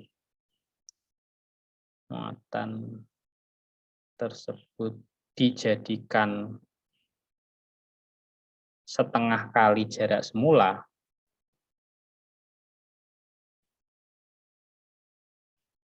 maka berapakah gaya tarik akhirnya?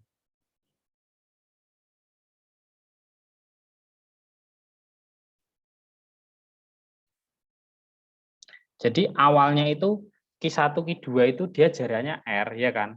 Jaraknya R itu dia memiliki gaya tarik sebesar 8 Newton.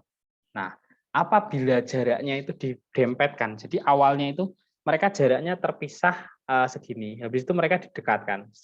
Kira-kira gaya tariknya semakin besar atau semakin kecil? Kira-kira? Semakin? Besar. Oke, semakin besar. Nah, ini bisa kita buktikan. Ini kalau secara logika aja ya, seperti saya jelaskan seperti umumnya ya. Fisika itu dia adalah gabungan perhitungan dan logika kayak gitu.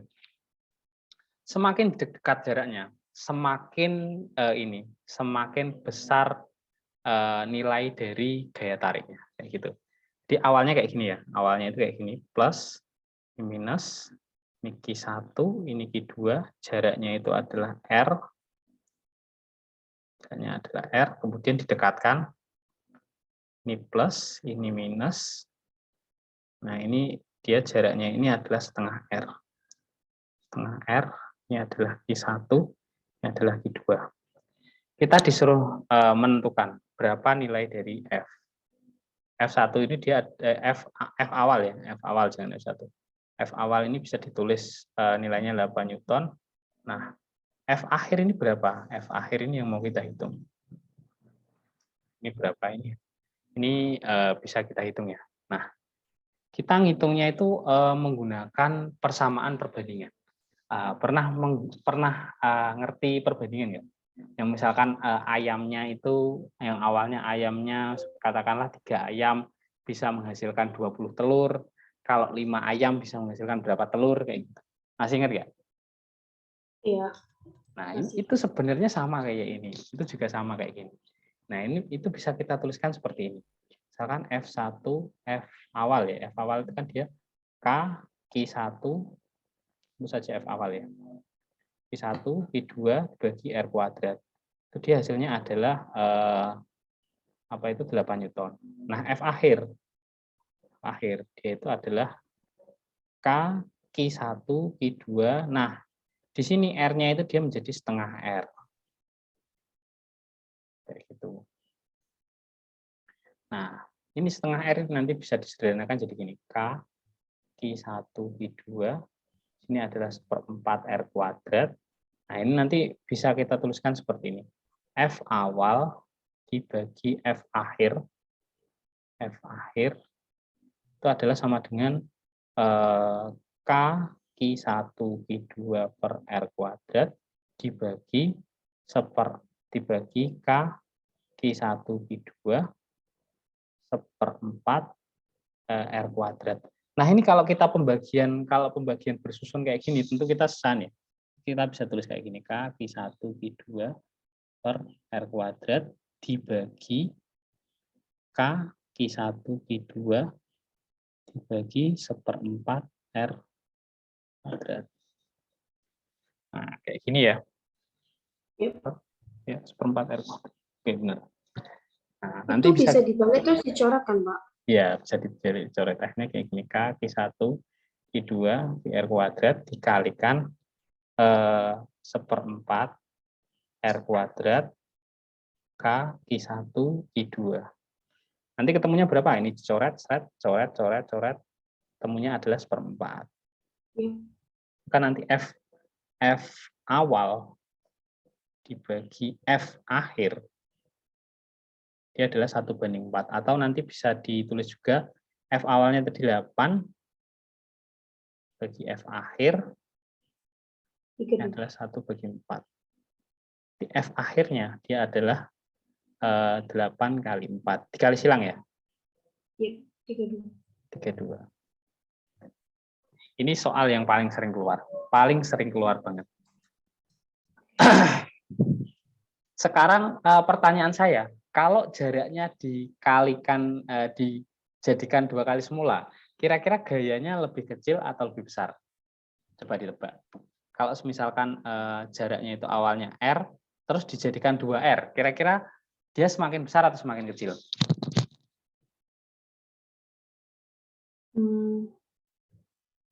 Semakin kecil ya? Iya, semakin kecil kayak gitu. Nah, ini ada rumus cepatnya. Kalau misalkan kayak gini ya, kasusnya sama ya. Ini cara cepat ya, cara cepat atau cara Bible ya biasanya. Itu seperti ini. Jadi kalau F awalnya itu dia F awal, jaraknya kan R. Nah, F akhir jaraknya itu dia adalah setengah R. Nah, ketika kita pakai perbandingan itu semakin lama semakin ini ya, semakin lama semakin jauh semakin kecil nilainya. Maka kita itu ada yang namanya perbandingan berbalik nih, berbanding terbalik kayak gitu. Nah, antara jarak dan gaya itu dia adalah perbandingan berbanding terbalik. Di mana perbandingan itu nanti bentuknya gini. F1 dibagi F2, F awal dibagi F akhir itu sama dengan R2 bagi R1 yang dikuadratkan. Kayak gitu. Nah, nanti F awalnya tadi berapa? F awalnya tadi adalah 8 Newton. F akhirnya berapa? Belum diketahui. Nah, R1 atau R awalnya dia adalah R. Dan R akhirnya dia adalah setengah R. Nah, nanti kita tinggal pakai perbandingan itu aja. Berarti F1 dibagi F2, L awal dibagi L akhir sama dengan R2 bagi R1 dikuadratkan. Jadi bentuknya adalah F1 bagi F2, F1-nya tadi adalah 8 dibagi F2, itu sama dengan setengah R dibagi R. Nah, ini nanti saya coret, ini dikuadratkan, nanti hasilnya adalah gini. 8 bagi F2 sama dengan setengah dikuadratkan, atau nanti ada seperempat. Akhirnya nanti 8 per F2 sama dengan 1 bagi 4. Nah, itu nanti dikalikan silang, hasilnya adalah F2 sama dengan dikalikan silang 32 Newton. Ini cara cepatnya ya. Jadi ini cara cepatnya. Cara cepatnya adalah menggunakan rumus ini. Kayak gitu. Ini biasanya sering keluar. Sering keluar itu adalah ketika jaraknya didekatkan atau jaraknya dijauhkan. Kayak gitu. Nah, nanti kalau muatannya diperkecil atau muatannya diperbesar gimana? Nanti perbandingannya itu dia jadi kayak gini. F1 dibagi F2, F awal bagi F akhir ya. F awal, F akhir itu sama dengan kayak gini nanti. R akhir bagi R awal dikuadratkan. Nah, di sini ada Q1 awal, lalu kalikan Q2 awal dibagi Q1 akhir dibagi Q2 akhir. Kayak gitu. Ini nanti rumus cepatnya aja ya. Ini rumus cepatnya. Bisa digunakan sewaktu-waktu misalkan ketemu soal pilihan ganda. Rumus cepat.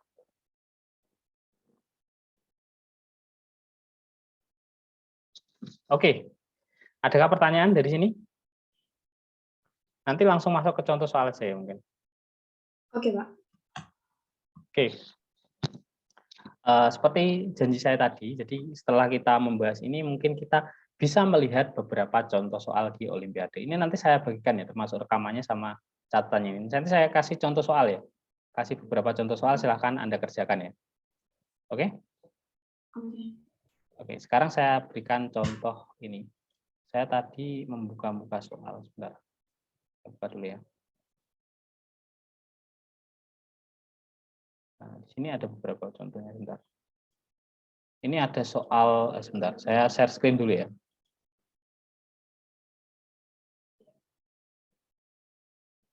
Share screen saya sudah terlihat? Sudah ya?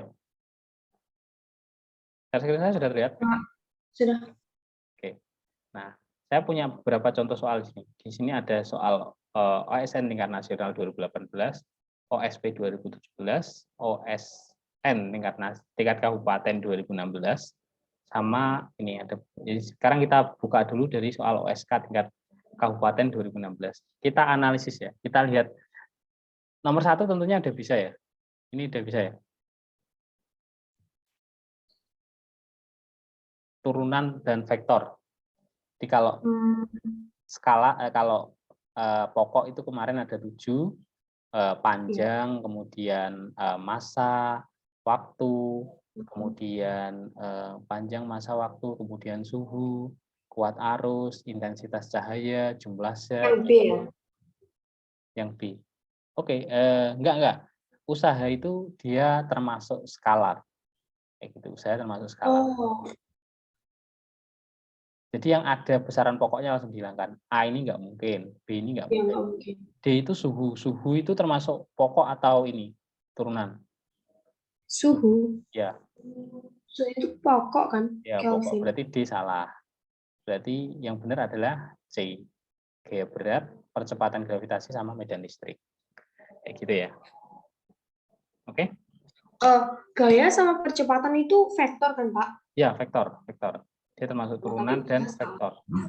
Di sini kan ada keterangannya kan, termasuk turunan dan vektor. Ini sekedar contoh soal ya, turunan dan vektor. Nanti tolong dibaca-baca lagi ya, nanti saya kasih contoh soalnya. Ini nanti contoh soal ini sekalian saya kirimkan, mungkin bisa dikerjakan, coba dikerjakan ya. Oke? Oke. Dibaca aja nanti karena kita ini. Nah, ini dia adalah pengukuran ya. Nah, kalau skala utamanya menjadi 19 dan skala terkecilnya itu 1, maka nanti kita bisa masuk ke perhitungannya itu kayak gini. Jadi skala utamanya terkecilnya ada 1 meter dengan 19 skala. Pembacaan yang mungkin. Nah, pembacaan yang mungkin itu nanti karena skala utamanya itu dia adalah 1 sampai 19, maka dia nanti ketelitiannya itu dia adalah gini. Jadi buat menghitung ketelitiannya itu nanti kita pakai gini. 1 dibagi 20 dikalikan apa itu? Sebentar, 19 skala nulisnya, skala nulis kali 1 mm. Nah, nanti ini hasilnya adalah 0,05 mm.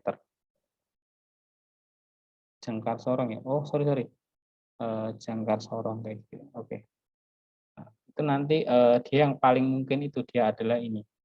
Jadi yang ini nggak mungkin, ya kan? Ini nggak mungkin. Ini mungkin.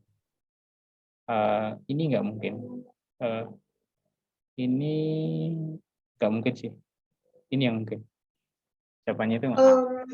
Ya. Kenapa kok mungkin sama nggak mungkin, Pak? Soalnya gini.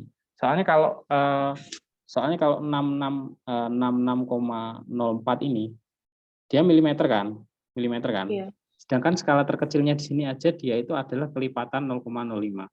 Maka dia itu nanti adanya itu 0,05, terus 0,1, 0,15. Jadi yang 0,004 ini nggak mungkin muncul. Kayak gitu. Yang 66 itu nanti bentuknya dia adalah kayak gitu. 6,6. 66 kayak gitu. 66 ini dia nggak mungkin muncul karena nanti pasti ada munculnya itu dia adalah 0, ada 0,0-nya kayak gitu. Intinya dia yang paling bisa muncul itu yang A kayak gitu. Dia dibuat, oh ya ini ingat ya, ini dia itu adalah jangkar sorong ya. Jangkar sorong itu terkecilnya dia itu sebenarnya sentimeter sih, milimeter. Tapi dia yang paling tepat itu adalah yang A karena dari cara penulisan angka pentingnya dan ini apa namanya jumlah skalanya kayak gitu deh. Oke, bisa dipahami? Atau masih bingung? Nggak apa-apa kalau masih bingung. Nanti kita bahas sekarang aja, nggak apa-apa. Masih bingung nggak? Enggak, Pak. Kenapa sih saya kasih 0, karena di sini itu harus ada angka pentingnya, di mana angka pentingnya tadi adalah 0,05 ini tadi. Angka pentingnya adalah 2 angka di belakang koma. Seperti itu ya. Oke? Oke. Ini sering keluar juga kok sebenarnya. Lalu ini yang bawah ini adalah voltmeter. Nah, voltmeter ini caranya menghitung itu kayak gini. Jadi di sini itu dia adalah skala ininya, skala maksimalnya. Skala maksimalnya bacaannya dia adalah 300. Jadi kayak gini. Ini batas atasnya. Jadi nanti rumusnya gini. Batas atas. Lalu di sini itu dia adalah apa itu? Skala yang ditunjuk.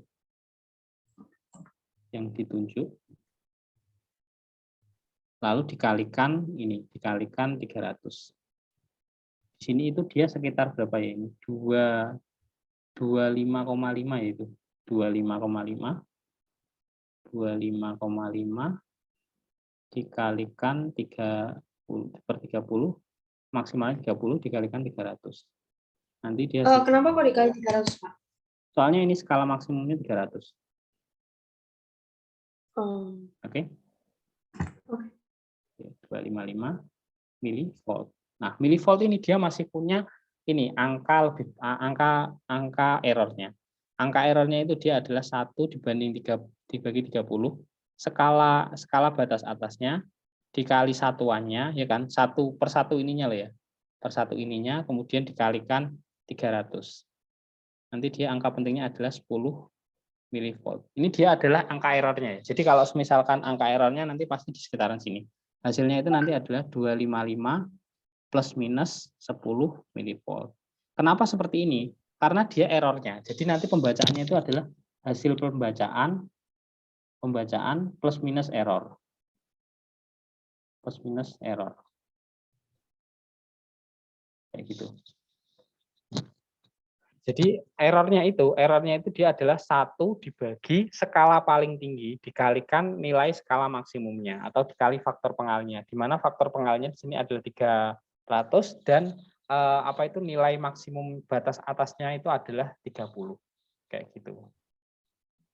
Oke, bisa dipahami ya? Oke, Pak, paham. Oke. Oke, saya hapus ya.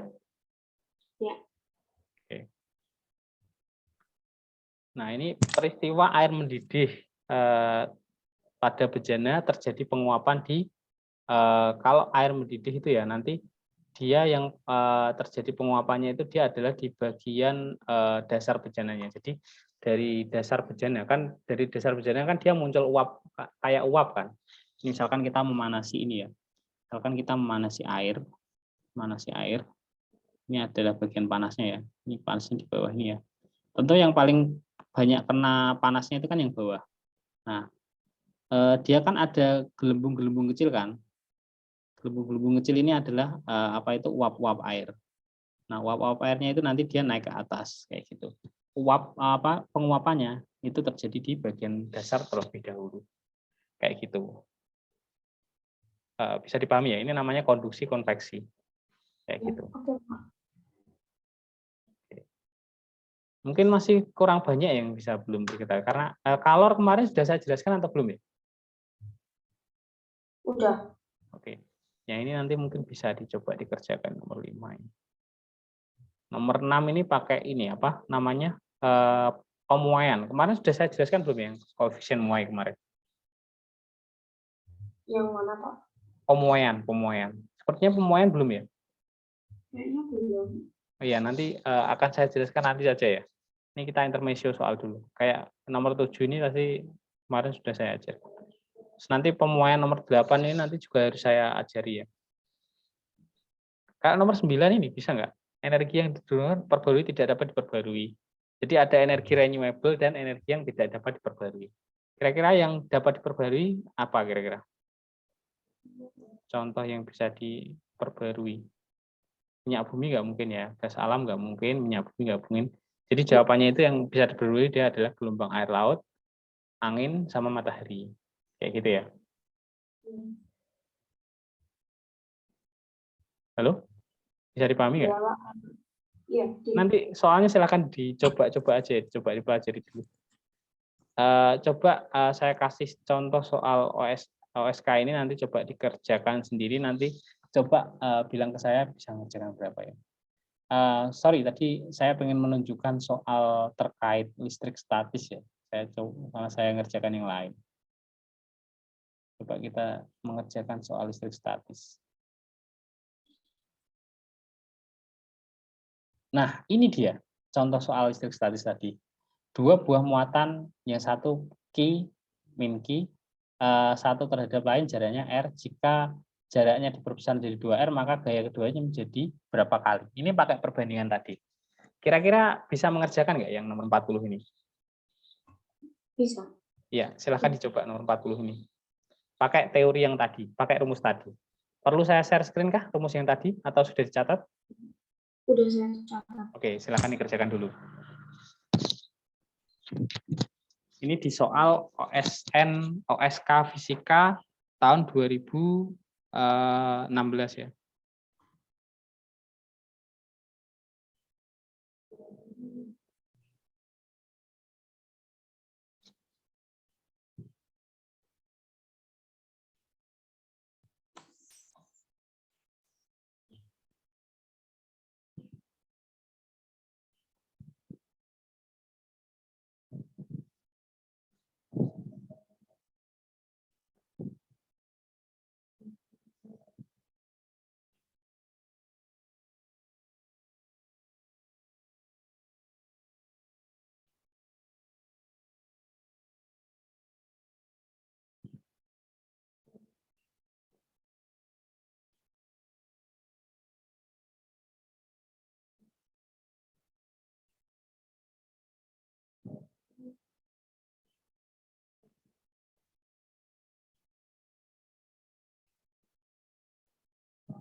Itu Q1 sama Q2-nya nggak diketahui. Enggak, pakai perbandingan aja. Pakai perbandingan kayak tadi. Jadi Q1, Q2-nya tetap. Kayak gitu.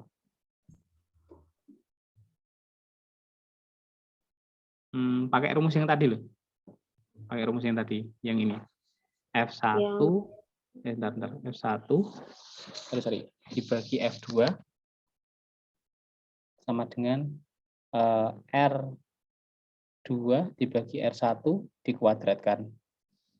Kayak gitu. F1-nya itu dia adalah nanti ketemu perbandingan F1 dibanding F2-nya itu berapa? 4. Yakin 4? 4 banding 1 ya? 4 banding 1 kan? 4 banding 1. Ya. Iya.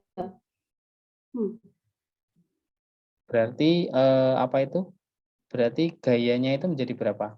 Berarti F2 itu berapa kalinya F1? Seperempat kali kan? Seperempat kali F1 kan? Iya. Jadi F2 itu 0,25. F1. Jawabannya C. Kayak gitu ya. Oke. Oke, Pak. Ini contoh di soal OSK. Nah, kalau ketemu kayak gini, langsung pakai cara kayak saya tadi. F1, F2 sama dengan R2 bagi R1 dikuadratkan. Langsung pakai rumus ini aja, nggak usah pakai perbandingan yang aneh-aneh.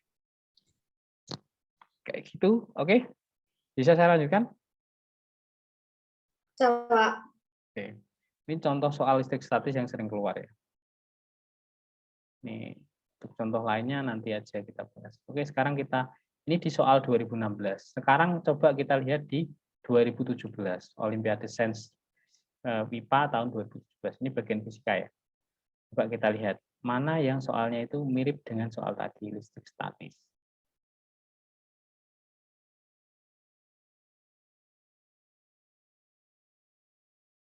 Oh, enggak ada ini. Ini ada sih soalnya, tapi udah pengembangan. Ini nanti aja.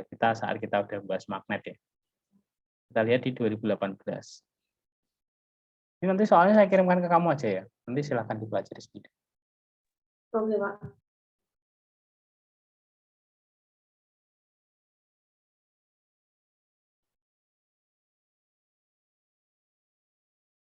Ada enggak? Sepertinya tidak ada. Ada sih, tapi pengembangan. Soalnya nggak lengkap, kurang 2 halaman. Harusnya di soal selanjutnya ini. Ini ya, contohnya tadi ya. Ini di soal ini nggak ada. Belum ada di sini. Nanti silahkan dicari sendiri aja. Kayaknya sekarang kita coba lihat di tingkat provinsi. Kalau di tingkat provinsi saya yakin lebih susah. Nanti bisa kita lihat ya. Ini soal fisikanya ya. Ini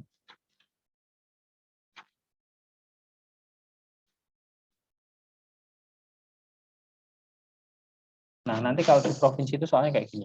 Jadi partikel muatan negatif, muatan positif. Nah, nanti pada medan magnet. Ini harusnya dibahas dulu teorinya, baru nanti masuk ke sini. Itu yang lumayan susah sih. Oke, mungkin kalau contohnya yang 2000-an tadi, nanti saya carikan contoh yang lain ya soalnya. Ini sudah istilahnya pengembangan dari soal yang tadi. Jadi nanti itu kan tadi saya jelaskan tadi ada listrik dan magnet. Kenapa saya nyebutkannya 2 bab itu? Karena listrik dan magnet itu babnya saling berkaitan.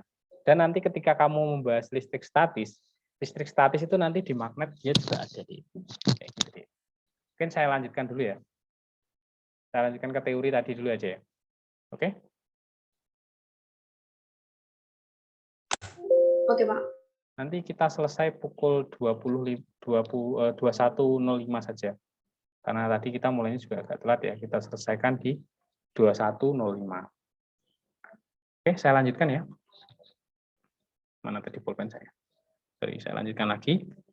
Nanti ada 3 catatan yang akan saya kirimkan, berarti ada 3 PDF yang saya kirimkan. Oke, tadi yang pertama tadi kita sudah membahas tentang ini ya. Tadi kita sudah membahas tentang listrik, hukum Coulomb sudah, kemudian kita akan membahas ke beda potensial listrik. Seperti tadi kita membahas 3 bab ya. Oke. Nah, kalau kita sudah mengenali ini tadi ya, mengenali tadi ya. Jadi kita akan membahas tentang beda potensial listrik. Potensial listrik.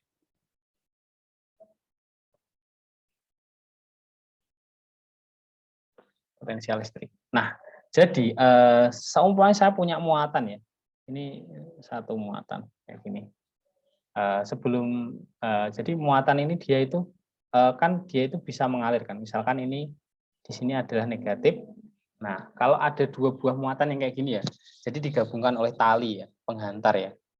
Ini muatan positif, ini muatan negatif. Kira-kira arah dari muatannya itu kira-kira kemana? Jadi dari positif ke negatif. Pasti arahnya nanti gini. Ya enggak? Enggak ke tengah, Bapak. Kenapa ke tengah? Ke tengah mana? Iya, ke tengah. Iya. Jadi dia itu mengalir dari muatan rendah ke muatan tinggi. Nah, arus itu mengalir dari muatan rendah ke muatan tinggi. Rendah ke muatan tinggi.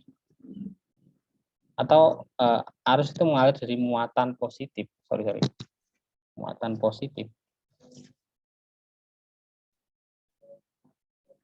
ke muatan negatif.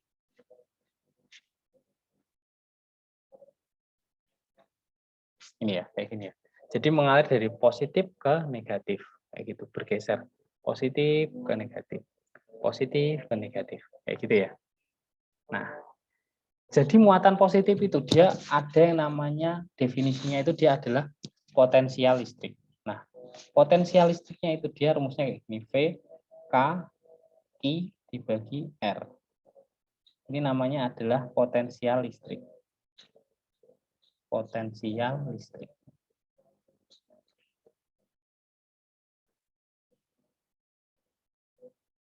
Nah, muatan listrik ini dia itu bisa mengalir, yaitu ngalirnya itu dari positif ke negatif kan. Nah, arahnya itu dari positif ke negatif. Nah, jadi biar ada yang mengalir dari positif ke negatif ini, dia itu harus ada namanya beda potensial. Jadi antara di sini katakanlah di sini kita temunya itu adalah potensial ini satuannya adalah volt ya. Katakan di sini adalah plus 3 volt, di sini adalah min 2 volt. Maka dia nanti mengalir dari positif 3 volt ke negatif 2 volt kayak gitu. Nah, positif negatif 2 volt ini dinamakan potensial listrik. Ini namanya potensial listrik ya. Angka ini disebut angka potensial listrik. Potensial listrik. Nah, nanti bedanya nilai dari potensial ini dinamakan dengan beda potensial. Itu adalah V asal dikurangi V akhir.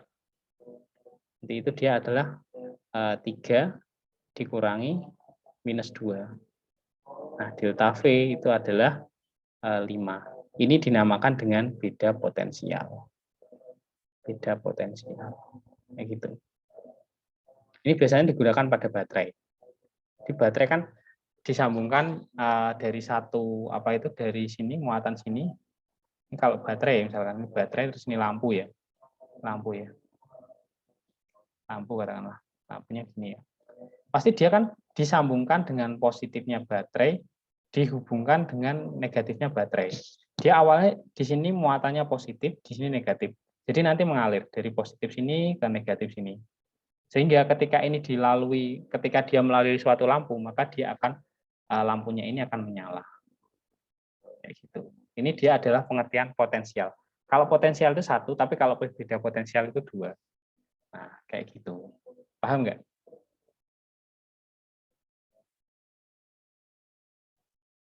Gimana? Ini hanya pengertian aja. Yang perlu kita pahami itu bahwa arusnya itu dia mengalir dari muatan positif atau muatan lebih tinggi ke muatan yang negatif. Kayak gitu. Jadi dari sini mengalir ke sini. Dari positif mengalir ke negatif. Kayak gitu deh. Oke, Pak. Oke.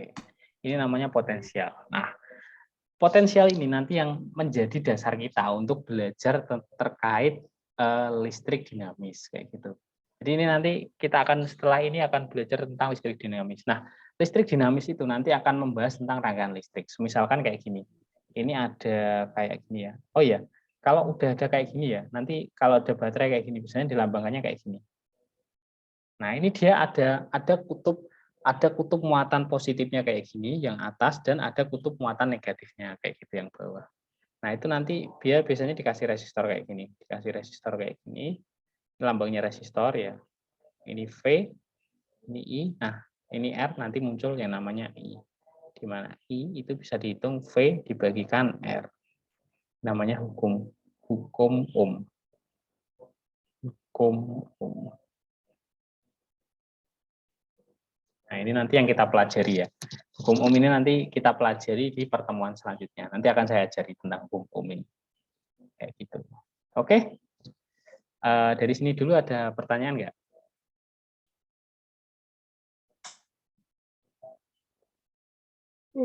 Tidak, Pak.